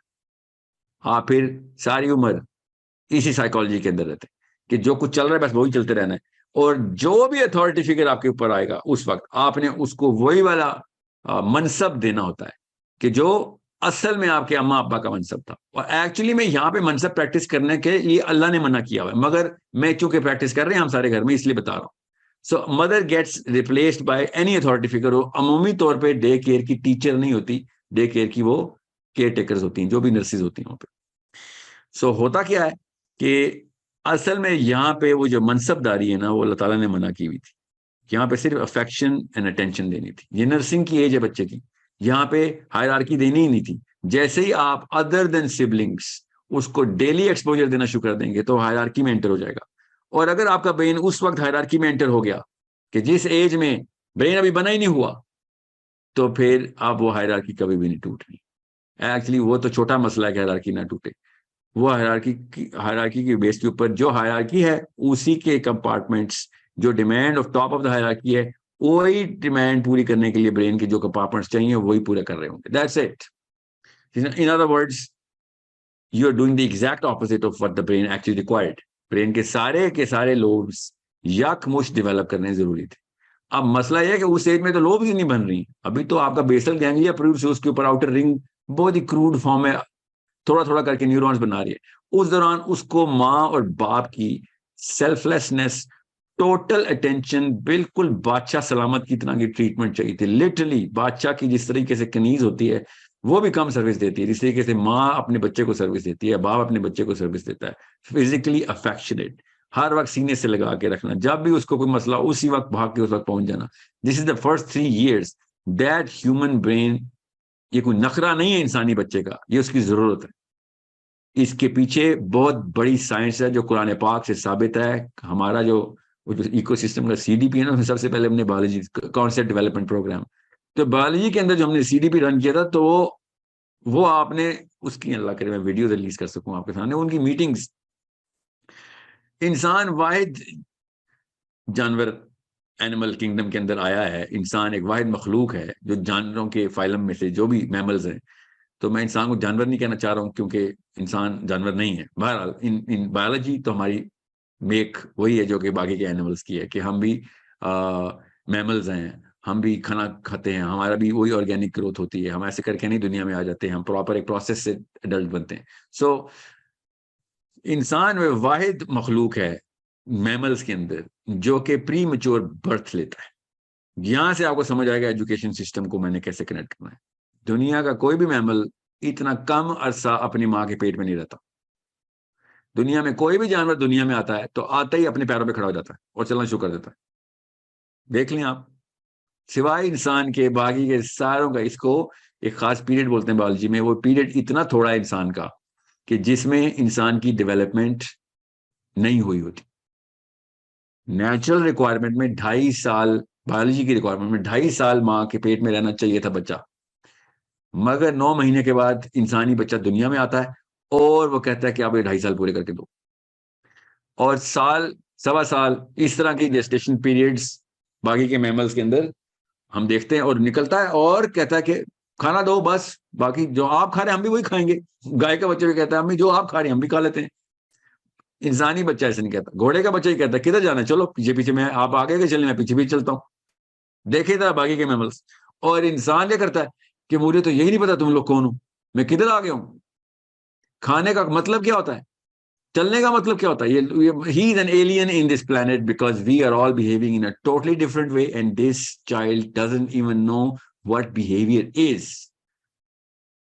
गौर से समझें, ये वो 1000 दिन थे जो कि आपने पूरे करने थे, और आपने उन 1000 दिनों में से 600 दिन काम वाली को दे दिए, 200 दिन डे केयर की टीचर को दे दिए, बाकी के 85 दिन साल के क्लास टीचर को दे दिए। ये वो 1000 दिन हैं जो कि आपके दुनिया में सारे के सारे मैमल्स माँ के अंडर पलते हैं, और हमारे बच्चे यू नो टीचर और डे केयर और बीकन हाउस सिटी स्कूल की अम्मियों के अंडर पलते हैं। So you need to understand how big of a problem that that this whole science is against. अभी मैं एजुकेशन सिस्टम में एंटर करने के लिए day care, grade 1, kindergarten, pre school, pre nursery, ये सब अम्मियों से बात कर रहा हूं कि खुदा का वास्ता है उसके हार्डवेयर के साथ डैमेज करना बंद कर दें। आपने सॉफ्टवेयर पे डैमेज करना है, कहीं पे काबिल कबूल नहीं है, मगर वो छोटा नुकसान है कंपेयर एक बंदे के हार्डवेयर ही नहीं डेवलप होने दिया आपने, और फिर आप उसको डंडे के जोर से कहते हैं सबक नहीं याद होता इससे, इसको ये कॉन्सेप्ट, इसकी मैथ्स बड़ी कमजोर है, इसकी बायोलॉजी बड़ी कमजोर है, ये मेरा बच्चा क्यों इधर उधर मारा मारा फिरता है, इसको कुछ समझ नहीं आती। वो हर काम करेगा सिवाय ब्रेन के, जिस्म के हर उस उज़्व को इस्तेमाल करेगा सिवाय ब्रेन के, क्योंकि उसके अलावा उसने अपनी सेल्फ एस्टीम सेटिस्फाई करनी है। वो भागेगा कोने खुदरों में, अम्मा अब्बा के खिलाफ सबसे बड़ी साजिश करेगा, क्योंकि अम्मा अब्बा सिंसियरिटी में कहते हैं यार मैं जो भी हुक्म दे रहा हूँ तेरे ब्रेन के लिए हुक्म दे रहा हूँ, और वो बच्चा कहता है अम्मी सारा कुछ किया आपने सिवाय मेरे ब्रेन डेवलप करने के लिए, तो हुक्म सारे ब्रेन के लिए क्यों दे रही, टांगों के लिए हुक्म दे, कहीं तेज भाग के दिखा देता हूँ आपको, कोई हाथों के लिए हुक्म दे, वजन उठा के दिखाता हूँ, और तो कुछ नहीं छोड़ा आपने इस काबिल मुझे कि मैं ब्रेन का जो उस हिसाब से काम डेवलप किया है उसके हुक्म क्यों जारी कर रहे हो मेरे ऊपर। ओके, सो यही होता है डे केयर के अंदर, प्री नर्सरी, प्री स्कूल, ये मेरी सबसे बड़ी कंटेंशन है हार्डवेयर के खिलाफ। अब आते हैं सॉफ्टवेयर। बच्चे का सॉफ्टवेयर इमोशनल डिमांड कर रहा होता है। हमारे बच्चों के, इंसानी बच्चों के ऑक्सीटोसिन का जो प्योर सेंटर है वो मोरालिटी की सेंट्रल कॉन्फ़िगरेशन करता है। ऑक्सीटोसिन हमारा हार्मोन है, और ऑक्सीटोसिन का हार्मोन सिर्फ और सिर्फ अपनी माँ के थ्रू पनपता है। बच्चे का ऑक्सीटोसिन सेंटर क्रिएट थी और सेटिस्फाई तब होता है, ग्रो ही तब होता है जब माँ उससे फिजिकली कनेक्ट कर रही होती है। फिजिकली कनेक्ट नहीं करती तब भी ऑक्सीटोसिन फ्लो हो रहा होता है उसका, उसकी प्रेजेंस में, माँ की प्रेजेंस में, छोटे से इन्फेंट का, मगर उसका जो कंस्ट्रक्शन है ऑफ दिस होल हार्मोन वो माँ की फिजिकल प्रेजेंस से होता है। जब माँ बच्चे को दूध पिला रही होती है, उसने उठाया होता है, हर जगह ले लेके फिर रही होती है, उसका हाथ पकड़ा होता है, उसको देख रही होती है, उसको साथ खेल रही होती है, बाप भी माँ भी, मगर माँ के थ्रू तो ये एक जादू हो रहा है, जो कि अगर आपको एक खास ऐनक लगा के दूं जो कि इस्लाम ने हमें लगा के दी हुई है, तो आपको वो रेज नजर आएंगी कि माँ की प्रेजेंस से बाकायदा माँ के आंखों से निकलता हुआ, माँ के हाथों से निकलता हुआ ऑक्सीटोसिन उसके ब्रेन के अंदर वो तार से कनेक्शन स्टेब्लिश कर रहा है, और वो ब्रेन के अंदर उसके ऑक्सीटोसिन का एक प्रोटीन का सेंटर है वो बड़ा होना शुरू हो रहा है। लिटरली ऐसे हो रहा है अगर आपको ये खास ऐनक पहना दूं। अब माँ अपने आप को डिटैच करती है और माँ देखती है मॉर्निंग शो, और बच्चा बेचारा अकेला बिस्तर में पड़ा देखता है आईपैड के ऊपर नर्सरी राइम्स। सोचें उस बेचारे के ऑक्सीटोसिन सेंटर कहां से बनने, वो ढूंढता है असल में अपनी अम्मी उस आईपैड के अंदर, और वो बग्स बनी या वरेवर कार्टून जो आजकल चल रहे हैं और रोब्लॉक्स, उसमें वो अम्मी, छोटी बहन, बड़ा भाई देख रहा होता है, because that's what the natural man is, मुझे तो मेरे तो ऑक्सीटोसिन सेंटर चाहिए, वहां से उसको जो कुछ भी मिलता है वो वहां से लेता है, वहां से तो कुछ भी नहीं मिलना ना सिवाय एक खास हार्मोन के जो डोपामीन है। तो ऑक्सीटोसिन रिप्लेस हो रहा है आहिस्ता आहिस्ता डोपामीन से। डोपामीन के सेंटर बढ़ रहे हैं, ऑक्सीटोसिन, डोपामीन के 5 सेंटर हैं, कहीं ना कहीं से बढ़ ही जाते हैं, और ऑक्सीटोसिन का एक ही सेंटर है, और वो मिल ही नहीं रहा, वो सिवाय माँ के कोई दे ही नहीं सकता, काम वाली भी नहीं दे सकती। काम वाली किसी, कोई अल्लाह की वली दुनिया में आई भी हो और वो कहे यार ये बच्चा, मैं इसका मेरा मकसद है हजरत आसिया की तरह मूसा को जैसे पाला था उन्होंने, उनका बच्चा मैं पालूंगी, तब कहीं जाके आपके बच्चे के ऑक्सीटोसिन सेंटर खोलेगी वो, वरना नहीं खोल सकती। सो ये एक ऐसा मामला है कि जो ज्यादातर घरों में हो रहा है। और अगर काम वाली तो चलो आपकी फिजिकल मॉनिटरिंग के अंदर हो सकती है, स्कूल में तो क्लास फेलो बैठे हुए हैं, टास्क मिल रही हैं, चलो हम पे प्ले ग्रुप्स है, हमारे यहाँ पे सिर्फ खेल कूद होता है, सिर्फ खेल कूद होता है। That's what there case is, कि हम यहाँ पे सिर्फ खेल कूद कराते हैं, बेसिक बेसिक से काम होते हैं, लोग सिर्फ शुगल के लिए बच्चे आते हैं और फन एक्टिविटीज होती हैं। और असल में क्या कहानी होती है हम सबको पता है कि अम्मी जो है वो घर पे बोर होती हैं, बच्चा पालना बहुत मुश्किल काम है। अम्मी को ये जो काम है पालने, बच्चे पालने का, इसको सब्स्टिट्यूट करना था, इसलिए डे केयर ने कहा फिक्र नहीं कर, हमें पता है आप कितनी सुस्त हैं, बेफिक्र हो जाएं, हमें पता है कि आपको असल में अपना टाइम, मी टाइम चाहिए, so we are here to help. Don't worry, we are going to make sure कि आप पॉलिटिकली करेक्ट हो जाएं। पॉलिटिकली करेक्ट का मतलब है कि आप हमें बच्चा देगी तो कोई एतराज नहीं करेगा, बल्कि लोग आपकी तारीफ करेंगे कि बड़ी प्रोग्रेसिव माँ है। और 3-3 साल के बच्चे उठा के उन्होंने अपने पास रखे होते, उससे बहुत बेहतर है कि आपके घर में काम वाली मॉनिटरिंग कर रही हो, हालांकि वो भी कुरान कबीरा है साइंस में। सो आप डे केयर को फिर फोर्स करते हैं माँ बाप के, अब क्या करें, बच्चा अकेला है, सबको पता है बच्चा अकेला नहीं है, उसकी अम्मा जिंदा है, मगर बच्चा अकेला है। और क्या कहते हैं, बच्चा अल्लाह ताला 6-6 या 7-7 बच्चे पैदा होते हैं, बिल्लियों कितना हमारे, बच्चा अकेला ही पैदा होता है, वो अकेला ही होगा। पहले 3 साल 4 चौथे साल में क्या बच्चा अकेला होता है। सो बच्चा माँ के साथ कपल हुआ हुआ है अल्लाह ताला के निजाम में। हमने क्या किया हुआ है, बच्चा अकेला हम क्या करें घर में, उसको फिर सोशल स्किल्स भी देनी है। पुरानी नस्लें तो बगैर सोशल स्किल के मार गई, हमें तो सोसाइटी मिली ही नहीं। सिविलाइजेशन का कॉन्सेप्ट तो हमने देना आगे जाके ना, अजीब सी बात है। सोशल स्किल्स बाकी के लोग बगैर डे केयर और बगैर इस एज के अंदर स्कूल गए, वो सोसाइटीज कैसे बना गई। सारे के सारे सोशियोलॉजी के लॉज तो अजलों के चले हुए आ रहे हैं। मोरालिटी तो अब दुनिया की, हमने तो बल्कि सिविलाइजेशन की सबसे गंदी स्टेज निकाली है जाके। हम देंगे सोशल स्किल्स, सोशल स्किल्स अल्लाह ताला खुद देंगे उसको, उसके ब्रेन को डेवलप होने दें। डे केयर, प्री नर्सरी और प्री स्कूल, खुदा का वास्ता है इस वजह से मत डालें कि बच्चा बोर हो रहा है घर पे। बच्चा बोर इसलिए हो रहा है बिकॉज आप कहीं और देख रही हैं। बच्चे के साथ फिजिकली खेलना कूदना असल में माँ का फर्ज है उस वक्त जब वो इन्फेंट है। दिस इज अ प्रॉब्लम जो कि आपने सॉल्व करनी है, किसकी, बच्चे की नहीं, अपनी। I'm talking to the mothers. You are suffering from a problem here. That little poor child doesn't even know what the problem is. उसको तो प्रॉब्लम अभी देनी है हमने। सो अपने आप को पूरी तरीके से इन्फेंट्स के ऊपर डायरेक्ट, पहले 1000 दिन का माइलस्टोन मिस कर दिया आपने, तो फिर मत रोइएगा कि बच्चे के साथ बाद में लाइफ, पूरी लाइफ में क्या हो रहा है। उसको हर जबान सीखने में मसला आएगा, हर सब्जेक्ट सीखने में मसला आएगा, हर दोस्ती करने में मसला आएगा, हर रिश्ता निभाने में मसला। हार्डवेयर ही नहीं बना हुआ अभी। अखलाकी बीमारियां बाद में बताऊंगा। सो अंडरस्टैंड कुदरत ने क्या इंतजाम किया, कुरान पाक ने, अल्लाह के नबी इस्लाम ने किस तरीके से उस इंतजाम को हमें समझाया, बताया कैसे करो। ये सारा का सारा मामला क्यों, ये 2 फ्लैग्स जो है ना, first 1000 days and the 1000 days between the age of 10 and 12, ये 2 इस वक्त के आपके टेकआउट्स हैं। इसमें आपने देखना है, अभी मैंने आपको बताया पहले 1000 दिन में firing squad, day care, pre nursery, education system का नया नया तोहफा। ये पुराना, ये तो एजुकेशन सिस्टम की मशीन ने अभी एक बच्चा जना है ना, डे केयर का और प्री नर्सरी का, प्री स्कूल का। All of these things were not even existent. I am not debating कि कैपिटलिज्म की वजह से ऐसे हो रहा है, बोझ पड़ गया है, और अभी छोड़ें, ये तो सब्जेक्ट मैटर नहीं, हम सबको पता है क्यों करते हैं हम। हमें बीमारियां कैपिटलिज्म की नहीं है, हमें बीमारियां आपस में अखलाक की हैं, आपस में ईमानियात की हैं। हमने एक दूसरे के कंपटीशन में एक काम किया हुआ है। सो कर लें compete, आपने लुई विटान और प्राडा के बैग की कंपटीशन करनी है, that's your problem, I don't care. But don't ruin the next human being in your own house and call yourself sincere। उसके साथ हार्डवेयर डैमेज तो मत करें, क्योंकि आप उसी स्टेटस को के पीछे इसको प्री नर्सरी में डाल रहे हैं। Because I am preparing my child for whatever big Harvard and Yale and whatever benchmarks that you set, even though 4 साल का बच्चा है वो भी हार्वर्ड एंड जेल की बातें करना बहुत बात की बात है। We all know why we do this to our kids. We all know that. We are just, बस खुद आंखें बंद की हुई हैं। दोनों एक जितने बीमार होते हैं, बताते नहीं कितने बीमार हैं। 2 बीमार मिलते हैं तो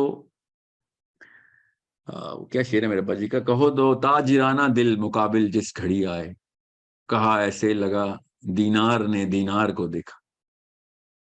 कि जब आप दोनों को एक ही बीमारी हो तो फिर नहीं बताते क्या बीमारी है, हम यूज्ड टू रहते हैं। सो हम भी ये वाली रेस का हिस्सा बने हुए हैं। अभी मेरे पास जो वक्त है ना, वक्त वो कम है। प्री नर्सरी से मैं अब 10वें साल तक की जो असना है, द स्पैन ह्यूमन ब्रेन का, एजुकेशन सिस्टम में उसके साथ क्या हो रहा होता है, वो मैं आपको तफसील से बताऊंगा इंशाल्लाह अगली किस्त में। अभी 10 मिनट के लिए क्वेश्चंस लेते हैं। I have another session, I have a class actually, वो भी इमोशनल इंटेलिजेंस की क्लास है। So I have to really wrap up. We're going to do a series. ज़्यादा किस्तें करनी पड़ी तो ज़्यादा किस्तें कर लेंगे, फिक्र नहीं कीजिए। Okay. So I'm going to open the microphone. I hope everyone is listening, sorry was listening जब मैं कह रहा था कि क्वेश्चंस टॉपिक के बारे में ही रखिएगा. Okay, let's just go with a mother, any mother. If you are not a mother it's okay, I am just, I meant was खातून को पहले क्वेश्चन का आंसर या सबा, हरीबा, हिरा. अस्सलाम वालेकुम. Okay, this is a problem. अपने एक, अब जिसका मैं नाम दे रहा हूँ अपना माइक अनम्यूट कर लें. हिरा, अरीबा या सबा, इनके अलावा मत म्यूट कीजिए. राहिल भाई अस्सलाम वालेकुम. अस्सलाम वालेकुम सर. राहिल भाई अस्सलाम वालेकुम. मैं भी मदर हूँ. 17 ईयर्स ओल्ड का मेरा बेटा है. हेलो. अस्सलाम वालेकुम. Actually, अगर question एक वो कर चेयर चलो. मेरी बात सुनो सर प्लीज. अस्सलाम वालेकुम. अस्सलाम वालेकुम. राहिल भाई अस्सलाम वालेकुम. अस्सलाम वालेकुम साहिब भाई. वो क्वेश्चन एक कजन से लेके था, एक छोटे बच्चे को कैसे पढ़ाना है. मेरा क्वेश्चन ले लें प्लीज. मेरा बेटा 17 ईयर्स ओल्ड है. मैं कनाडा में हूँ. जिन असल में मेरा जो स्पीकर सिस्टम है ना यहाँ पे, वो जैसे ही दो कॉन्फ्लिक्टिंग माइक्रोफोन्स आएंगे तो वो स्टैटिक देता है, तो आवाज मुझे तक नहीं आ रही होती. तो ये मत समझिएगा मैं सुनने के बावजूद म्यूट कर रहा था. Let me just try and unmute Junera. मेरे से अनम्यूट, मेरे कहने पे आप अनम्यूट कर नहीं रहे हैं. I am clicking to unmute Junera. अस्सलाम वालेकुम सर. वालेकुम सलाम जी जुनेरा. सर मेरे असल में क्वेश्चंस बहुत ज्यादा, लेकिन आज मैं सिर्फ एजुकेशन सिस्टम से रिलेटेड ही पूछूंगी. मेरा बेटा है 4 साल का, तो मैंने उसको स्कूल में डाला था, लेकिन उसके बाद मैंने आपके लेक्चर सुनने के बाद और फिर खुद भी स्टडी किया. मैं खुद भी साइकोलॉजी की स्टूडेंट हूँ, मैंने एमफिल किया हुआ है. तो मैंने न्यूरोलॉजी को स्टडी करने के बाद उसको स्कूल से तो निकाल लिया. अभी प्ले ग्रुप में ही भेजा था मैंने उसको ना, बस 2-3 महीने गया था, फिर मैंने निकाल लिया उसको. अब मैं उसको एक तो अरेबिक लैंग्वेज का कोर्स स्टार्ट करवाने लगी हूँ आपके वो उस पे सिस्टम पे. तो दूसरा मैं ये पूछना था कि सारा दिन बच्चा कुछ ना कुछ एक्टिविटीज मांगता है. मैं उसके साथ ही होती हूँ, कुछ नहीं करती, सिर्फ कितने उसी साल को का ही बच्चा टाइम आपका? देती हूँ. जी, आपके बच्चे की उम्र कितनी है? 4.5 ईयर. या अब तो जाहिर है, अब वो इन्फेंसी से तो बाहर आ गया है ना, तो आप उसको एक्सपोज करें एक्टिविटीज में where you are giving him you know certain kind of problems जिसको वो सॉल्व करना शुरू करे, छोटी छोटी, ज्यादा बड़ी नहीं.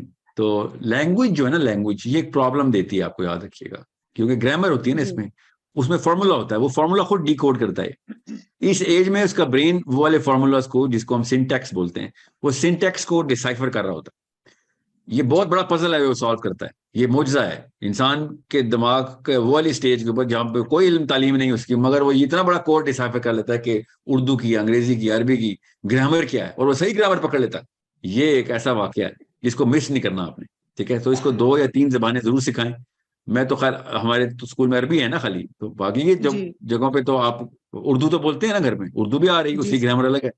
अरबी यहाँ से सीख रहे हैं आप, अंग्रेजी साथ साथ किसी और तरीके से आप अंग्रेजी सिखवाएं इसको. 3 जबानें तो उसको आनी चाहिए ना एटलीस्ट, मगर सर फ्लुएंटली आनी अंग्रेजी के चाहिए. लिए मैं कर रही थी, लेकिन मैं लाहौर में रहती हूँ यहाँ पे, तो ऐसा कोई टीचर अवेलेबल नहीं है जो बच्चों को अंग्रेजी सिखाता हो. बड़ों को तो सारे सिखाते हैं, कोर्सेज भी हैं, लेकिन बच्चों को सिखाने वाला या मुझे नहीं पता चल रहा, या मुझे नहीं मिल रहा, या मेरा ख्याल है ही नहीं इधर पाकिस्तान में ऐसी कोई फैसिलिटी जो बच्चों को, इतने छोटे बच्चों को इंग्लिश लैंग्वेज सिखा सके.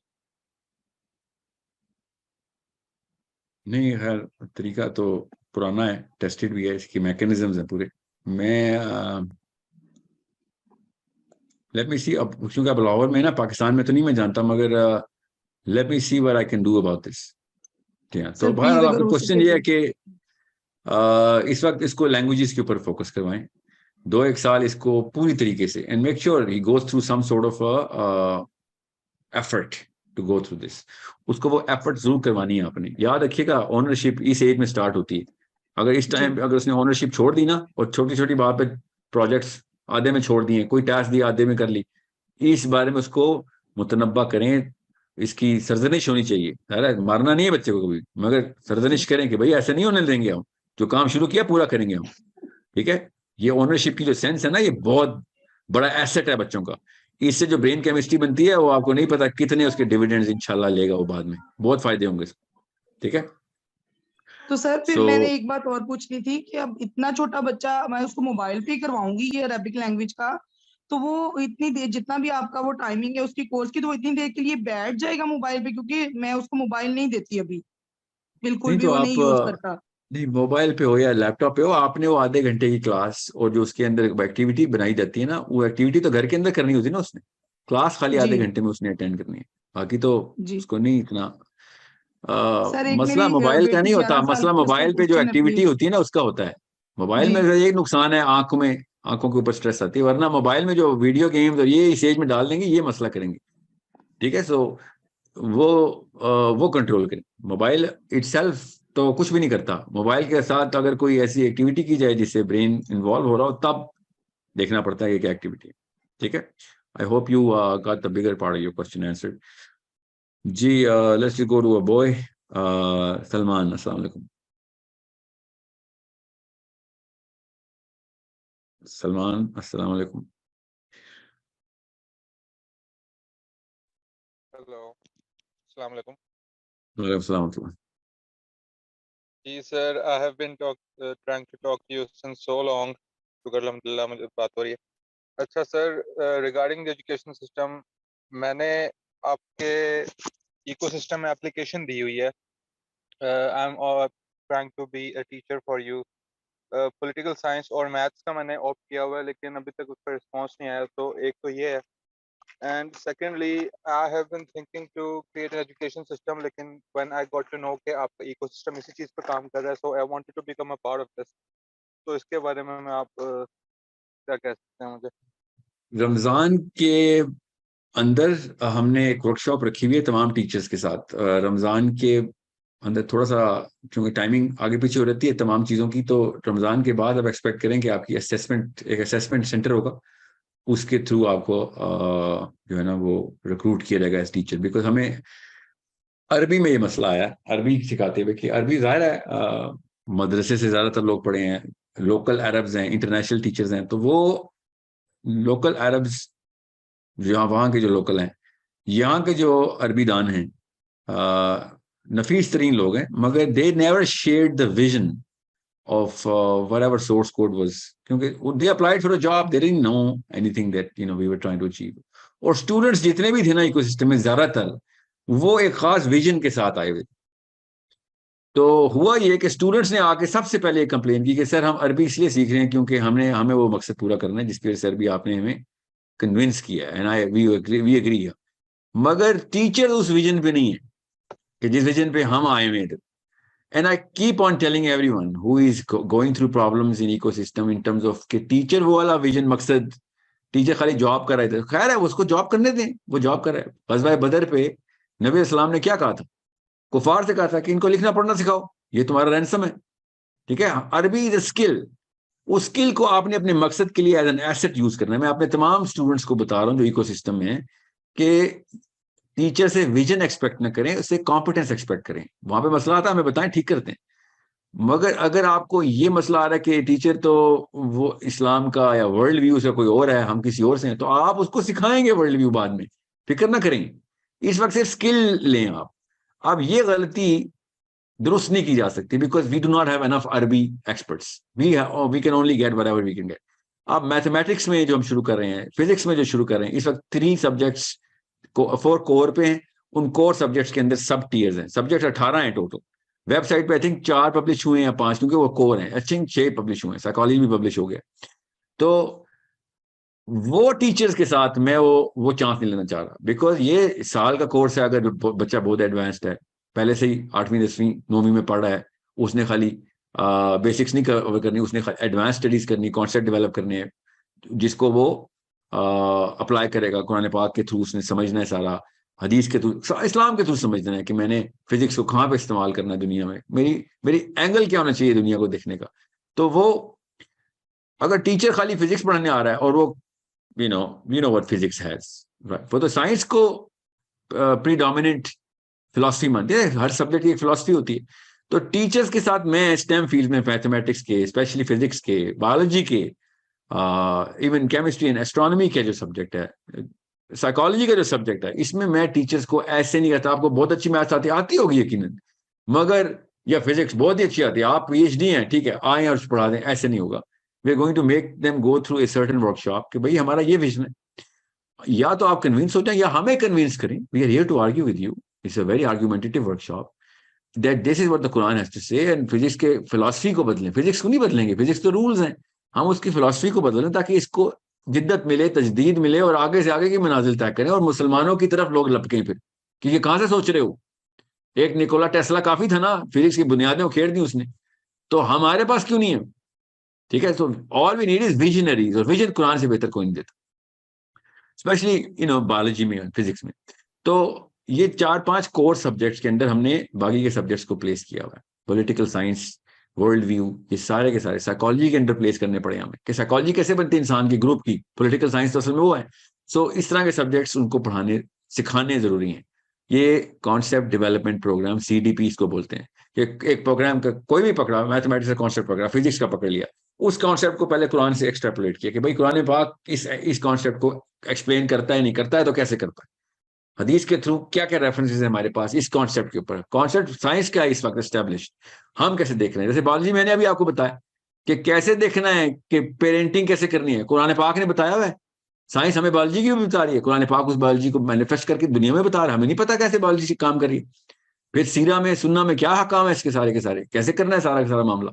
ये सारे के सारे कॉन्सेप्चुलाइजेशन उस साइंस को वैलिडेट करेगी, साइंस नहीं कुरान को वैलिडेट करेगा। कुरान या हदीस या सीरा सुन्ना उस कॉन्सेप्ट को वैलिडेट करेगी। उसके बाद हम साइंस ही खोलेंगे कि चलो अब एक्सपेरिमेंट करो, वर्कशॉप है, इसको वर्कशॉप बोलते हैं।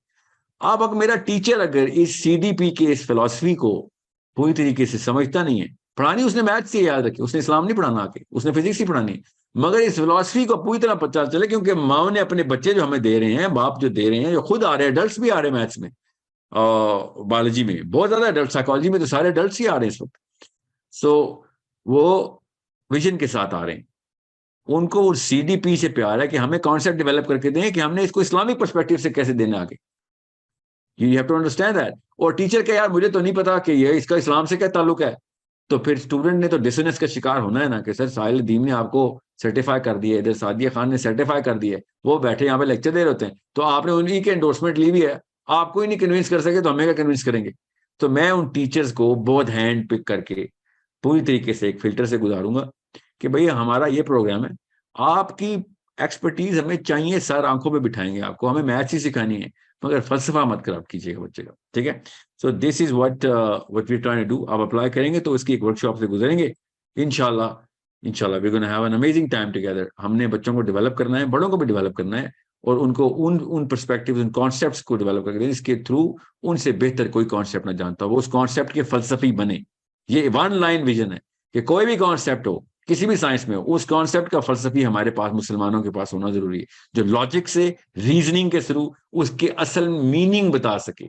द रियल मीनिंग का मतलब है उसकी अफादियत बता सके, क्योंकि लाइफ के लिए होता है ना, I have no meaning in life, बिल्कुल इसी तरीके से हमने सब्जेक्ट मैटर का भी मीनिंग निकालना है, इसकी अफादियत क्या है, दुनिया को कहाँ पहुंचाया सकता है ये कॉन्सेप्ट, कि इंसानों की तरक्की और प्रोग्रेस में किधर काम आ सकता है, कहाँ से पता चल रहा है, उसकी एंड इन माइंड से कि कहां तक लेके जा सकते हैं हम। मैं खाली फिजिक्स के चैलेंज की बात कर रहा था, कुरान पाक तो सबसे पहला चैलेंज फिजिक्स को करता है, वो लॉज ही नहीं फिजिक्स में जो कुरान पाक ने वाकयात बता दी हुए, सिंपल वन लाइन, वो लॉज हैं ही नहीं फिजिक्स के हमारे मुशाहिदे में, कि जो कुरान पाक ने बता दिया वो काम, इसका मतलब है वो काम है, पॉसिबल है, इंसानों ने किए, कुरान ने बताया, हमने देखा ही गलत एंगल से फिजिक्स को, निचले एंगल से, गलत नहीं कहना चाहिए, निचले एंगल से, और ऊपर निगाह दौड़ाएं, देखें ऊपर के स्टैंडर्ड्स क्या हैं, ठीक है। That's what we gonna do इंशाल्लाह। I hope you understand.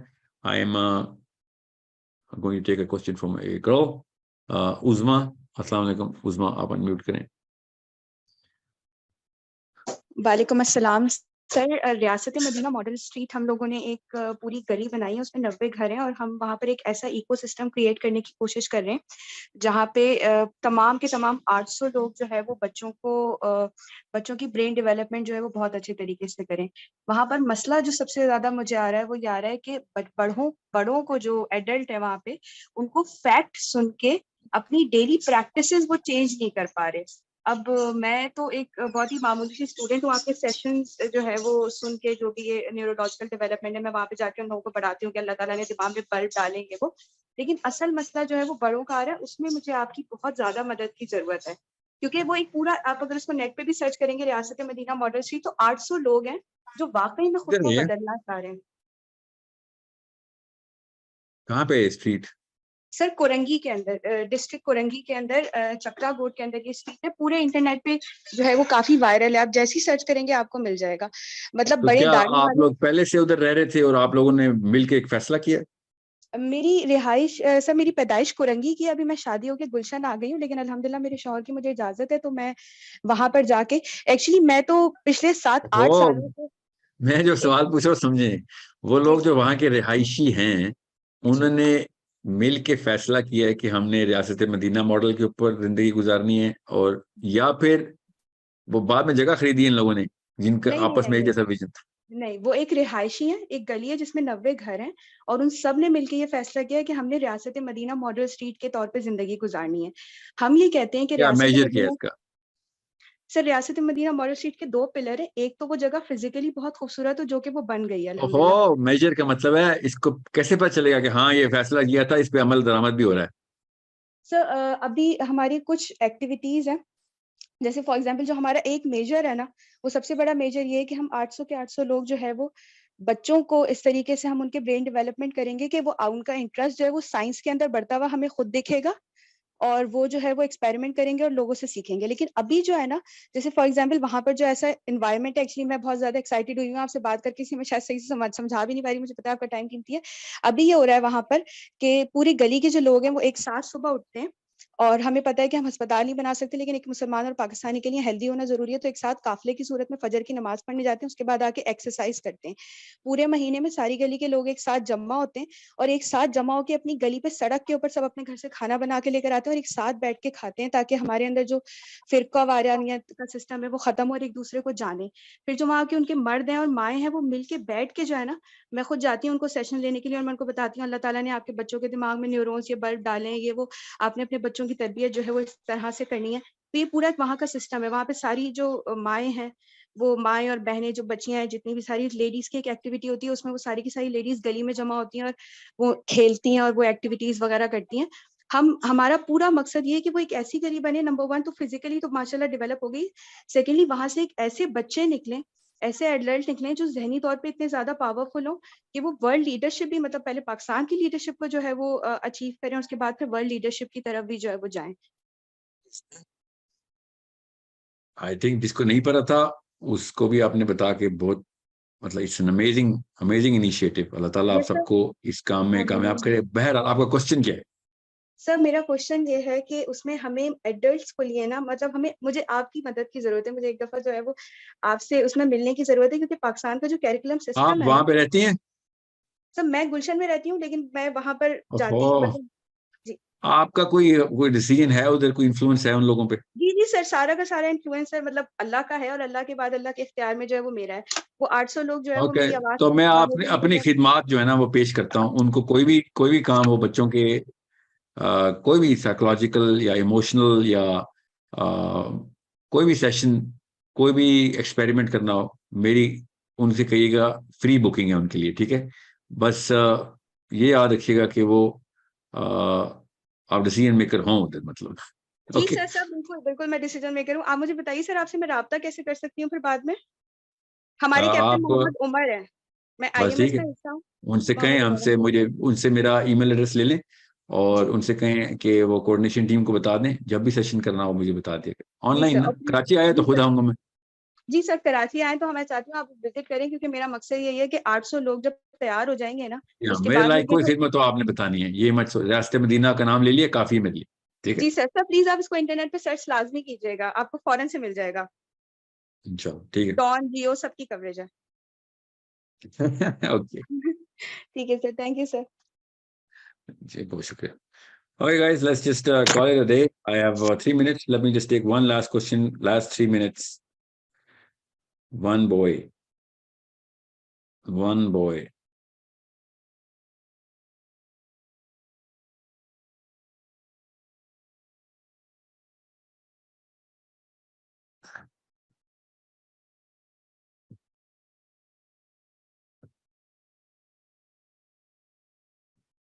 Abdul Hannan,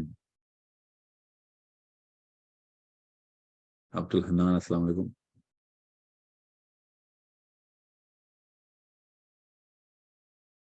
Shayan,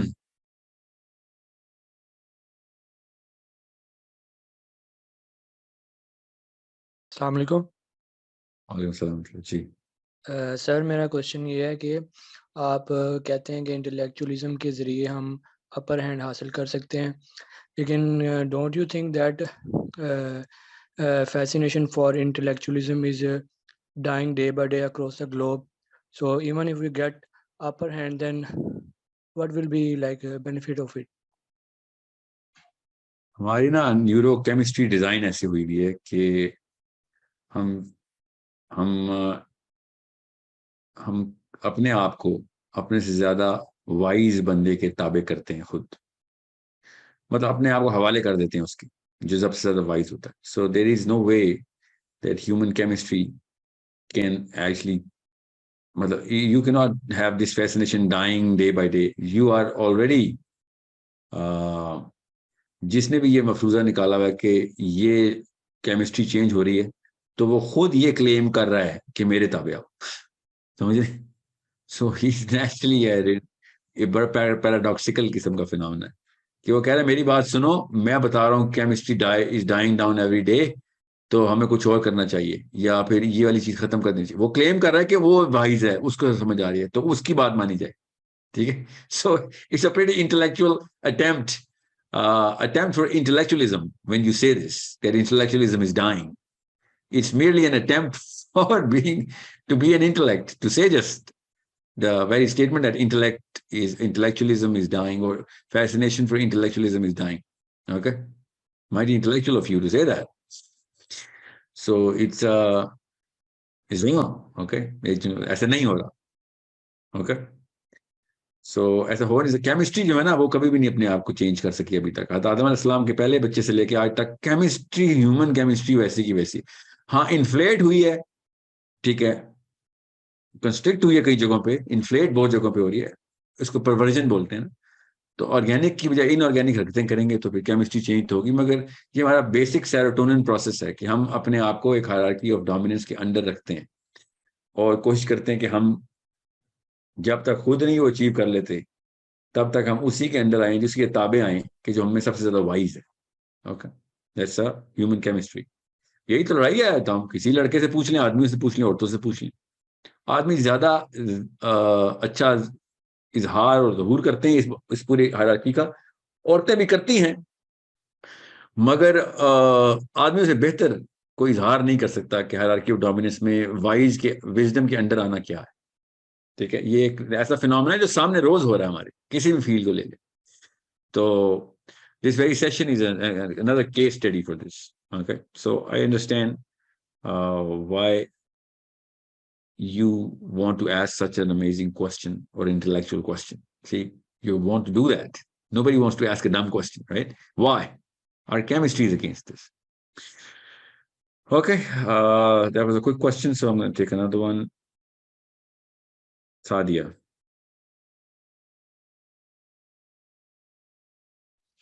अस्सलाम वालेकुम। वालेकुम सलाम।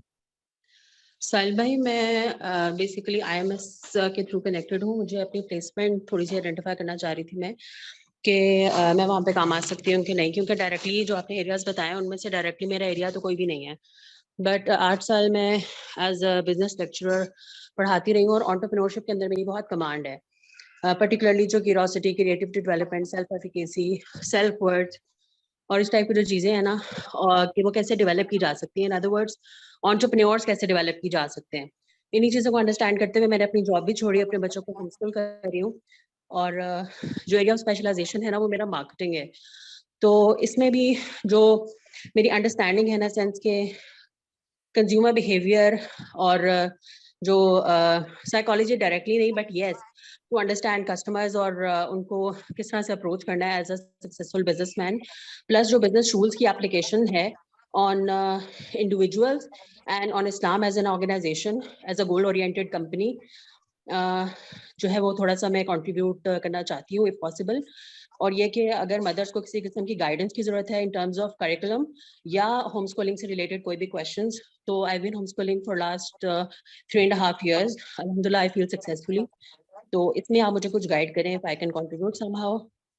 आप ना मेरे जो sourceco.academy जो है ना, जो वेबसाइट है, उस पर आप अपना एप्लीकेशन तो फिल करें। मुझे होम स्कूलिंग की इतने पेरेंट्स डिमांड करें कि हमें होम स्कूलिंग के लिए आपके सब्जेक्ट्स के हम आवर्स लेना चाह रहे हैं, क्योंकि हमें मसला आ रहा है। तो आप करिकुलम डिजाइन टीम के लिए क्वालिफाई तो करती हैं ना? You can have a very valuable input, क्योंकि आपने किया हुआ है। I am gonna put you in a very strict assessment कि आप किस एंगल से देख रहे हैं। Will debate this, don't worry, that's what we do. So जो होम स्कूलर्स हैं ना, जिनके वालिदैन हमें अपने बच्चे इस स्टेम फील्ड्स में डाल रहे हैं, स्पेशली वो जिन्होंने ओ लेवल, ए लेवल, IGCSE, ये वाले प्रोग्राम्स के अंदर सर्टिफाई बाद में कराना है, तो वो वाले पेरेंट्स को मैं वो वाला करिकुलम जो हम देना चाह रहे हैं ना, उसमें आप एक रियलिटी चेक, सैनिटी चेक के लिए काफी काम आ सकती हैं। सो अप्लाई तो करें। लेट मी सी, मेरी जो करिकुलम डिजाइन टीम है HR@sourceCode वाला ईमेल आईडी कह रहे थे, उसके ऊपर मैं अप्लाई करूं? नहीं, www.sourceco.academy पे जाएं। HR पे भी मेल कर सकते हैं, मगर उस पे 4500 ईमेल्स आई हुई हैं इस वक्त, इस वीक की, तो उस पर टाइम लगेगा। हम hiring recruitment executives more than anybody. अगर किसी को रिक्रूटमेंट एक्सपीरियंस है, प्लीज जल्दी से वो लिख के हमें भेज दें। जिन्होंने टीचर्स रिक्रूट किए हुए हैं वो तो अभी हम हायर कर रहे हैं, क्योंकि हमारे पास मैन पावर थोड़ी है।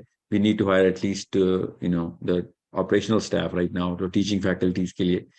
तो हर फील्ड, बायोलॉजी की अलग फील्ड बनेगी ना, अलग डिपार्टमेंट बनेगा, मैथमेटिक्स का अलग बनेगा, और अलग अलग सब्जेक्ट मैटर के अलग। तो हमें हर एक के रिसोर्सेज चाहिए। सो अगर आपके रिक्रूटमेंट एक्सपीरियंस है, प्लीज़ हमें जल्दी से बताएं। और टीचिंग और एजुकेशन से रिलेटेड है तो फिर तो क्या ही बात है।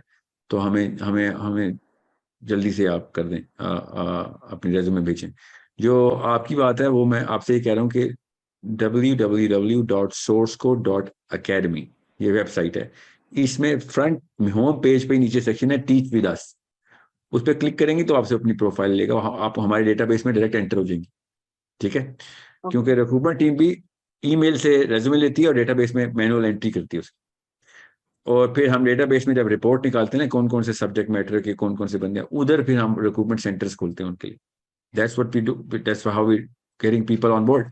So you need to go there and then बल्कि इसी बहाने आप वो उन सब्जेक्ट के करिकुलम भी देख लें, जो मैथमेटिक्स का करिकुलम बना हुआ है, जो बायोलॉजी का बना हुआ है। बाकी के हमने कुछ अभी रोक दिए, वो शुरू में हमने रोक दिए थे, क्योंकि वो जैसे साइकोलॉजी का, वर्ल्ड व्यू का सब्जेक्ट हमने रोक दिया था, क्योंकि मैं चाहता पहले 4 साइंसेस को ना पूरी तरीके से 4 डिपार्टमेंट से एस्टेब्लिश कर लें, जो नेचुरल साइंसेस के हैं, प्लस एक एक्स्ट्रा हमने साइकोलॉजी का रखा था। तो ये एक दफा एस्टेब्लिश हो जाए तो इन्हीं के प्रोसेसेस जो हैं बाकी के सब्जेक्ट्स के ऊपर कर देंगे, क्योंकि ज्यादातर बच्चे असल में यही 4 सब्जेक्ट्स पढ़ रहे हैं। तो मैं चाह रहा हूँ इस पहले एटलीस्ट एक दफा उस बच्चे का मोमेंटम बन जाए कि क्योंकि लोगों ने अपने बच्चे सर्टिफाई भी तो कराने हैं ना।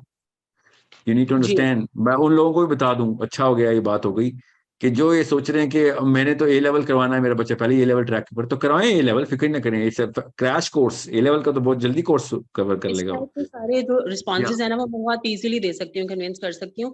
प्लस जो एंटरप्रेन्योरशिप का फ्लेवर है ना वो बहुत जरूरी है, क्योंकि ये सारे कुछ पढ़ने के बाद वो तो एक एड ऑन बेनिफिट है, वो तो मैं चाह रहा हूँ आप दें, मगर आपका जो हम मैं इस वक्त तक समझा हूँ ना, मैं उन लोगों को, स्पेशली उन मदर्स को ये बता दूं कि जो you know who are home schooling और afraid even they are not home schooling, कि जी वो मैं इसमें सोर्स कोड में इसलिए नहीं एंटर हो रही थी क्योंकि मैं तो ओ लेवल है, ए लेवल कराना है, तो आपके तो 4-5 कोर्स सब्जेक्ट्स हैं वो ये सर्टिफिकेशन, मुझे पता है हम सबका मसला है, मुझे पता है, हम सिस्टम से डिटैच नहीं कर सकते इस वक्त। ओके, फर्स्ट स्टेप लिया हुआ है, हम उसको डेवलप कर रहे हैं, डिटैच नहीं। ए लेवल भी करेगा, ओ लेवल भी करेगा, जितने भी सर्टिफिकेशन जो कि जरूरी हैं इंटरनेशनल प्रोग्राम्स के लिए वो जरूरी है, हमें भी पता है।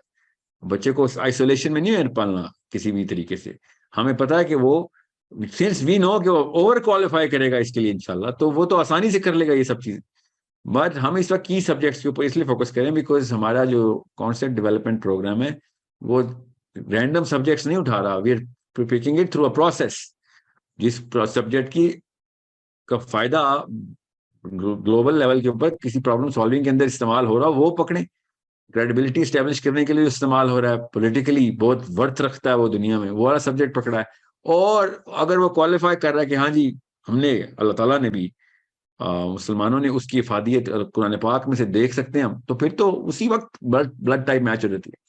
अभी मेरी टीम में रिकमेंडेशन है सर मीडिया स्टडीज के प्रोग्राम दें, क्योंकि लोगों को प्रोपागेट नहीं करना पड़ता, अपना मैसेज नहीं बताना आ रहा तो वो भी डालें ना, ऐसे नहीं वो उसका सीडीपी नहीं है मेरे पास तो उसको आईएमएस में डाल दो, आईएमएस में काम आएगा वो, क्योंकि वहां पे मैसेजिंग सिस्टम है। तो उधर हम एक मीडिया स्टडीज का पूरा एक सब्जेक्ट खोल देते हैं जो कि आप आए पढ़ाएं हमें, बट अभी will pay you, we will not charge for it from the students. IMS में तो हम चार्ज नहीं करते ना, तो मैं उन टीचर्स को पे करूंगा जो हमें मीडिया सिखाएंगे, source code is going to pay them, but IMS के जो लोग हैं वो तो सीखे ना, क्योंकि हमारा काम है उनको आगे प्रोपेगेंडा कैसे क्रिएट करते हैं, मार्केटिंग कैसे करते हैं, insertion penetration in the group psychology कैसे काम करते हैं। ये अगर आपको ये कॉन्सेप्ट पता है तो जरूर आए, प्लीज हमें मीडिया स्टडीज सिखाएं, एंड बिल्कुल वही सैलरी लें जो मार्केट्स में सैलरी मिलती है, हम वही देंगे आपको, फिक्र नहीं करें इंशाल्लाह। मगर सोर्स कोड में मुझे बहुत स्ट्रिक्ट गाइडलाइंस हैं सादिया की तरफ से कि आपने सिर्फ वो वाले सब्जेक्ट्स इंट्रोड्यूस करें कि जो कुरान हदीस से और कुरान से कनेक्ट करके हमारे उस क्लियर 100 ईयर प्लान के ऊपर पूरा बच्चे को डेवलप कर रहे हो। जो एक्स्ट्रा स्किल्स हैं वो कहीं और से ले या ना ले, मगर ये वाली स्किल्स तो हम देना, तो आई डाउट कि हम मीडिया स्टडीज को इकोसिस्टम में, या सोर्स कोड डॉट अकेडमी का नाम इकोसिस्टम है तो उसमें डालेंगे, मगर आईएमएस में डालने के लिए मैं पूरी तरह तैयार हूँ। ये आप सबके लिए मैं ये आप सबको बता दूं। So you can pitch your subjects in, don't worry, आप सोर्स कोड डॉट अकेडमी पे ही अपनी रेज्यूमे अप्लाई डालें, हम क्या पता हम आपको आईएमएस में डाल दें, क्योंकि उधर आपको पता, अगर आपको आईएमएस का नहीं पता तो प्लीज हमारी वीडियोस देखिए, तो उधर आपको ज्यादा काम है तो उधर डाल देंगे हम, you will still have a career with us, don't worry. So I hope you get that the big idea. ये कॉन्सेप्ट डेवलपमेंट प्रोग्राम क्या है, इस वीडियो में काफी हद तक मैंने कोशिश तो की है, दोबारा रिट्रेट करूं हमारा विजन क्या है सोर्स कोड डॉट अकेडमी का, और हमें क्यों एजुकेशन सिस्टम के खिलाफ एक प्रॉपर जिहाद करना पड़ा है, एक प्रॉपर मुनज़्ज़म काविश करनी पड़े, क्योंकि हमने इंसानों को बचाना है, हमने उसको डैमेज होने से बचाना है, क्योंकि वो डैमेज हो गया तो बाकी के इंसानों को डैमेज करेगा वो। यही हर घर की कहानी चल रही है, पता ही नहीं लोगों को नफसियाती बीमारी है, बच्चे भी डरे हुए बापों से, बीवियां डरी हुई शोरों से, शोर डरे हुए बीवियों से, बीवियां डरी हुई सासों से, सासें डरी हुई बहू से, हर कोई एक नफसियाती बीमारी के अंदर है। ये नहीं पता कि डैमेज पीछे से आ रहा है, बचपन की पेरेंटिंग इश्यूज हैं। एजुकेशनल सिस्टम ने परफेक्ट किया वाला मॉडल के जो कि सर्टिफाई करता है कि मैं अकेली तो नहीं हूं ना, क्लास में सारी बीमार है, तो खैर नहीं, ऐसा कोई खैर नहीं है, क्योंकि आप जब शादी हो जाती है ना तो फिर आप अकेली नहीं रहती, तो सॉरी फिर आप अकेली ही होंगी, वहां पे कोई क्लास फेलो आके नहीं बचाएगी, वहां पे आप डैमेज करेंगी बच्चों को, कोई ये नहीं होगा कि हाँ ठीक है हम भी कर रहे हैं, और या फिर फोन कर करके हम दोस्त यारों से बातें करेंगे, तेरा बच्चा भी उतना ही डम है, हाँ मेरा भी, चलो ठीक है फिर गुजारा कर, ऐसे तो नहीं, कोई नहीं, nobody can sleep at night thinking about this. Okay, so you need to understand how serious this problem is. और अभी तो प्रॉब्लम कॉज में डाल रहे हैं आपके सामने, सिम्टम्स पिछली 2 नस्लों ने क्या किया, सिम्टम्स तो नजर आ रहे हैं हमें, इसका आउटपुट और फाइनल कल्मिनेशन क्या होती है, हम कॉज तो हम डालेंगे ना बच्चों के अंदर। 100 ईयर प्लान जाके पढ़ें, बाकी सब कुछ छोड़ें, www.sourcecode.academy पे जाएं, और 100 ईयर प्लान में हमने वो जो साइंस बताई है कि भाई ओवरऑल इन 3 नस्लों, कोई भी 100 साल उठाएंगे 3 नस्लें ही निकलेंगी जिंदा, उसमें 4 नस्लें जिंदा नहीं रहती ज्यादातर, तो उन 3 नस्लों का आपस में क्या ताल्लुक होता है नफसियाती तौर पर और physiologically, the whole physiology of the planet के अंदर ये 3 नस्लें क्या कर रही होती हैं, कैसे हैंडिंग ओवर हो रही होती है, और अगली नस्ल कैसे तैयार हो रही होती है, और वो उस तीसरी नस्ल के साथ क्या करती है। ये पूरा 100 ईयर प्लान ये है कि अभी जो नस्ल पैदा हुई हुई है, छोटे बच्चे हैं, 12 साल 15 साल 18 साल तक के हैं, उन्होंने अभी जो अगली अपने पोतों के साथ करना है वो 100 ईयर प्लान है हमारा, उनकी कॉज अभी से एड्रेस करेंगे, नहीं तो मैं अपने काफी दादा हुजूर के, नाना हुजूर के काफी सारे मसाइल मेरे अंदर भी आएंगे ही आएंगे, क्योंकि उन्होंने अम्मी और अब्बू को दिए थे, अम्मी और अब्बू ने मुझे कहा ये तो पहले से चलता आ रहा है, तो ये तो गलत नहीं हो सकता, तो ये मेरे साथ हुआ ही हुआ है, तो यहाँ पे रोकना पड़ेगा कि अगर 100 ईयर प्लान बनाना तो पिछला 100 ईयर प्लान तोड़ना पड़ेगा ताकि अगला 100 ईयर प्लान फिगर कर सके।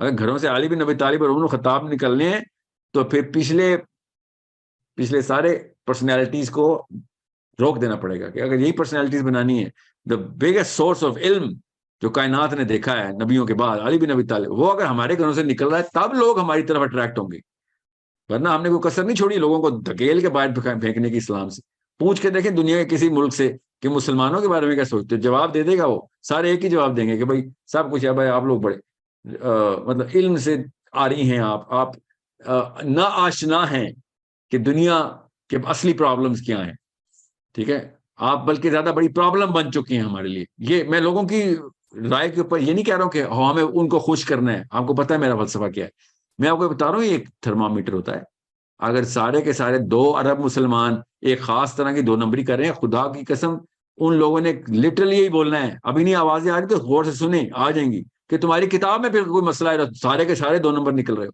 आर्ग्यूमेंट तो ठीक देंगे ना वो, क्योंकि हम क्लेम यही करते हैं कि कुरान पाक में से हम कुरान के फॉलोअर हैं, सारे एक जैसे, हाँ जी, तो इसका मतलब किताब ही ऐसी, हालांकि कुरान के वो वाले फॉलोअर नहीं है हम, कुरान का ही कुछ हो रहा है। सहाबा भी तो कुरान ही के फॉलोअर थे, वो ये दुनिया उनके ताबे क्यों आती थी, भाग भाग के इमिग्रेशन होती थी कि हमने इनसे सीखना है, इनके साथ रहना है। एक गली खोली है हमने मदीना स्ट्रीट, सारे फैसिनेट हो गए थे ना उज़मा की बात पे कि स्टेट ऑफ मदीना स्ट्रीट खोली, कैसे फैसिनेट होते, पूरा मदीना जब असल में खुला था वो भी नबी अलैहिस्सलाम के अंदर, तो दुनिया का क्या हाल हुआ होगा सोचें जरा।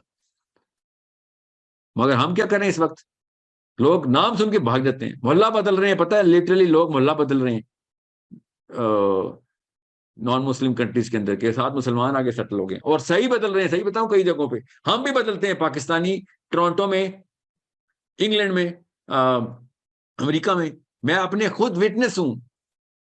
पाकिस्तानी इसलिए नहीं रहता होता कि साथ पाकिस्तानी रहते हैं, मैं उधर नहीं रह सकता, पता नहीं क्या डर है, सही डर है ना, क्या चोरी चकारी हो जाएगी पता ही नहीं चलेगा, क्या सियासतें शुरू हो जाएंगी पता ही नहीं चलेगा, क्या टॉक्सिक किस्म का बिहेवियर शुरू हो जाएगा, खबरें लेने आया करेगी आंटी उधर से, क्या चल रहा है, मैं तो खाली पूछने आई थी ये आपके हस्बैंड है कौन है, ये वाला पहला सवाल पूछती हैं आके, जी हाँ हस्बैंड है, क्या क्या करते हैं, कहाँ कितना कमाते हैं, ये वाले सवाल, ये प्राइवेसी ब्रीच करने की मशीन पाकिस्तानी खातून, स्पेशली अगर 50 साल प्लस हो गई है तो सबसे पहले पर्सनल सवाल करती है आगे, तो डरते हैं लोग फिर कि ये इस्लाम सीखे तुम्हें, ये कुरान है, सूरह हुजरात तेरे लिए नहीं आई थी, क्या बीच में से खबर लेती है आके।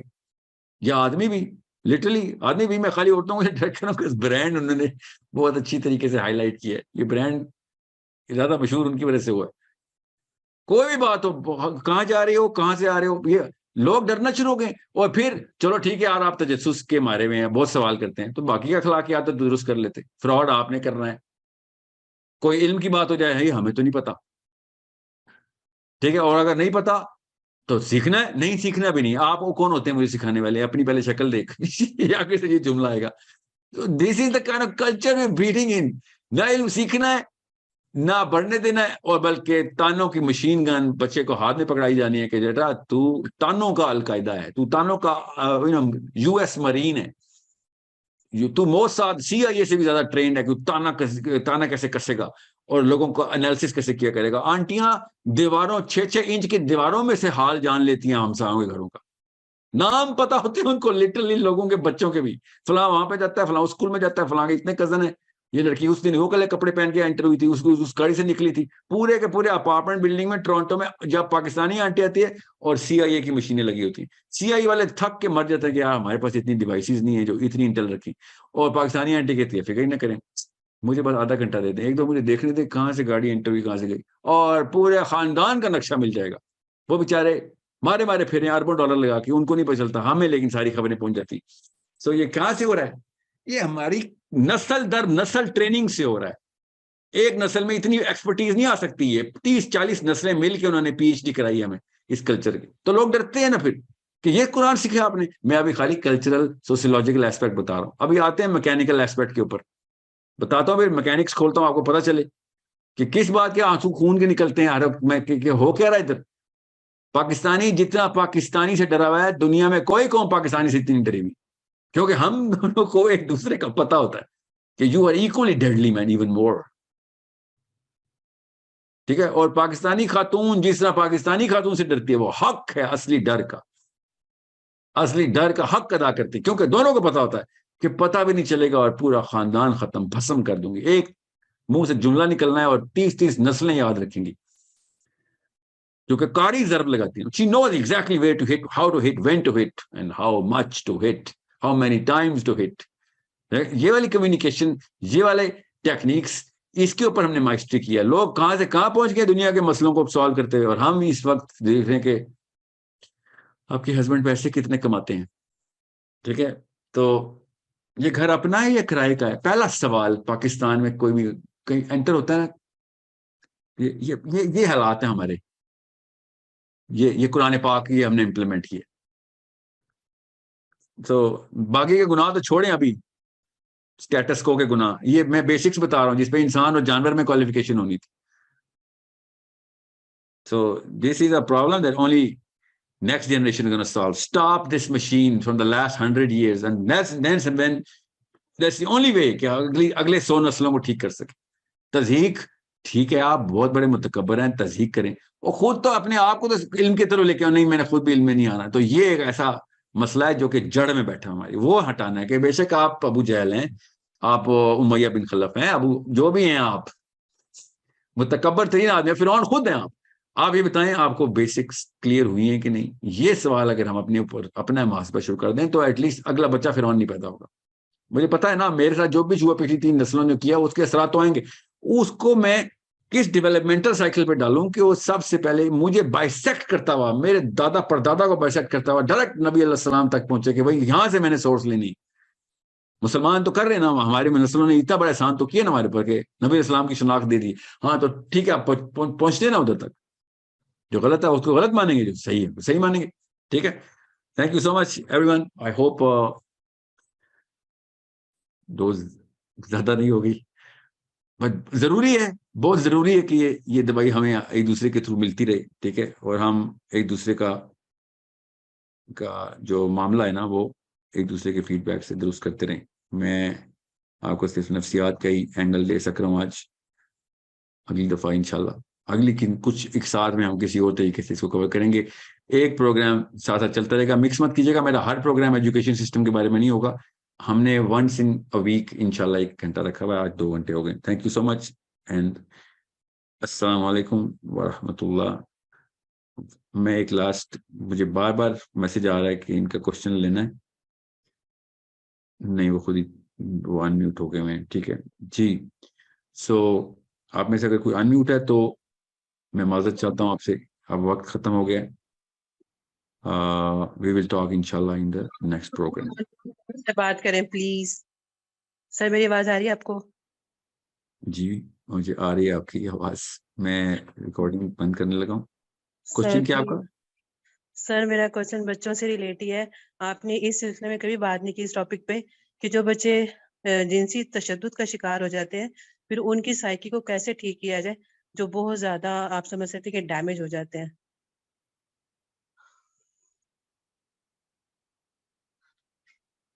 और जिनसी तशद्दुद का शिकार भी अपने पेरेंट्स से होते हैं। वो तो एक एक्सेप्शनल केस है, मगर जिनसी तशद्दुद का शिकार होना एक नॉर्मल केस है पाकिस्तान में।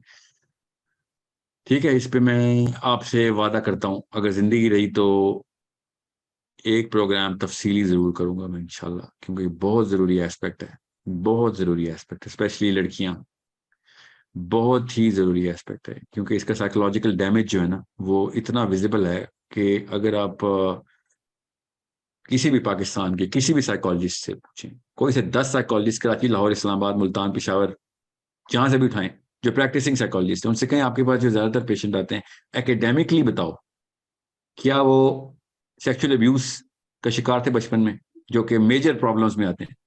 आपको 90% साइकोलॉजिस्ट ने बोलना है कि 100% बंदे जो मेजर प्रॉब्लम में आते हैं वो बचपन से ये वाला वाकया उनके साथ हुआ है। ठीक है, सर आपने ये इस पे इतना बात, पाकिस्तान में इतना कॉमन है। इतना बड़ा मसला, आपने इस पे बात क्यों नहीं की? मैं बहुत अरसे से आपका इंतजार कर रही हूँ कि इस टॉपिक पे बात करें आप। मैंने कभी भी ऐसा सेशन नहीं किया इसमें कोई मसला ना मैंने उसका हल करने की कोशिश की हो। तो ये वाला भी एक ऐसा है जो कि करना चाहिए मुझे। आई एम ऑलवेज, मैं इसमें ना लार्जर स्केल के ऊपर विजन देने की कोशिश करता हूँ। ये एक ऐसा केस है, जाहिर है हर कोई ये नहीं कह सकता कि हाँ जी मेरे साथ भी हुआ, हर कोई ये नहीं कह सकता। मैं वो वाले मसाइल की डील कर रहा हूँ जो हर एक के ऊपर हर वक्त यकसा तौर पर प्रेशर डाले हुए। So I am definitely going to do this, because ये इतना डेटा मुझे मिल रहा है ना साइकोलॉजी के रेल में से। मैं तो पाकिस्तान में ना जिस साइकोलॉजी से पूछ रहा हूँ ना, तो मेरे 2-3 एक्स्ट्रा क्वेश्चन होते हैं ना, so they're all unanimously saying कि यार ये तो मतलब डिटेल्स ओवर डिटेल्स आ रही हैं। और बहुत कम है कि अपने माँ बाप ने किया और आप मैं बस ये बात को बता दूं, मगर है जरूर, है इसमें कोई शक नहीं है, मगर 500 में से एक है कि बाप खुद या माँ खुद, बाप ज्यादा मगर माँ कम, मगर फिर भी ये खुद अपने बच्चों के ऊपर ही हमला कर दे, बड़ा रेयर होता है, अल्लाह ताला बचाए। मगर बाकी के कजन, चाचा, मामा, बड़े कजन, ये तो पै दर पै बच्चे खा रहे हैं हमारे लोग, ठीक है। देर हमला आवर हुए में, ये इस लेवल की कौम है ये। भाई तो कह रहा हूं मैं, क्यों पाकिस्तानी को पाकिस्तानी से डर लगता है? हम अपने ऊपर ही नहीं एतबार कर सकते हैं, अपने खानदानों के अंदर एतबार नहीं हमारा, किसी और पे क्या एतबार करें? मैं आपको बता रहा हूँ ये। जी, मैं IMS की लीडरशिप में ही हूँ, तो मैं भी एक्चुअली इसी के ऊपर ही काम कर रही हूँ, इसी साइकोलॉजी के ऊपर ही। तो वो बच्चे कैसे पहचाने जाएं जो इसका शिकार है, क्योंकि वो जब बड़े होते उसके हैं इंडिकेटर्स हैं, ऐसे नहीं पहचाने जाते। उसके थोड़े से साइकोलॉजी का जो एक कोर्स है ना, वो जरूर कर लें, किताबों में बड़ा अच्छे तरीके से, स्ट्रक्चर्ड तरीके से, क्योंकि ये पूरी दुनिया का एक कॉमन एक मसला है। तो ये जो हवस अपने ही बच्चों पे निकालने वाली कौम जब आ जाए ना, तो उस कौम की मतलब क्या अल्लाह ताला से फिर अजाब ही मांगा जाए ना, तो उन बच्चों की कुछ निशानियां होती हैं जो कि बच्चों में आप देख सकते हैं, और बड़ों की कुछ निशानियां होती हैं जो कि उनके मसाइल में नजर आती हैं। बच्चों के मसाइल में नहीं, बच्चों के बिहेवियर में नजर आती हैं, और बड़ों के मसाइल में नजर आती हैं कि बच्चे, बड़ों को नफसियाती मसला चल रहा है। तो you we will give you, I'll give you a list of how to look at things, मगर इसका रोकथाम कैसे करनी है उसके ऊर असल में प्रोग्राम करना चाहिए, ठीक है। बहुत Thank शुक्रिया you so sir. much, Faida. Good question. I want you to remind me of that somehow. किसी तरीके से आप IMS में है तो प्लीज इस सेशन का रिमाइंडर कराइएगा। मेरा और आपका राब्ता तो IMS के थ्रू है ही, ठीक है। जी sir. Thank you so much again for your time and patience. मुलाकात होती है इंशाल्लाह। अस्सलाम वालेकुम व रहमतुल्लाहि व बरकातहू।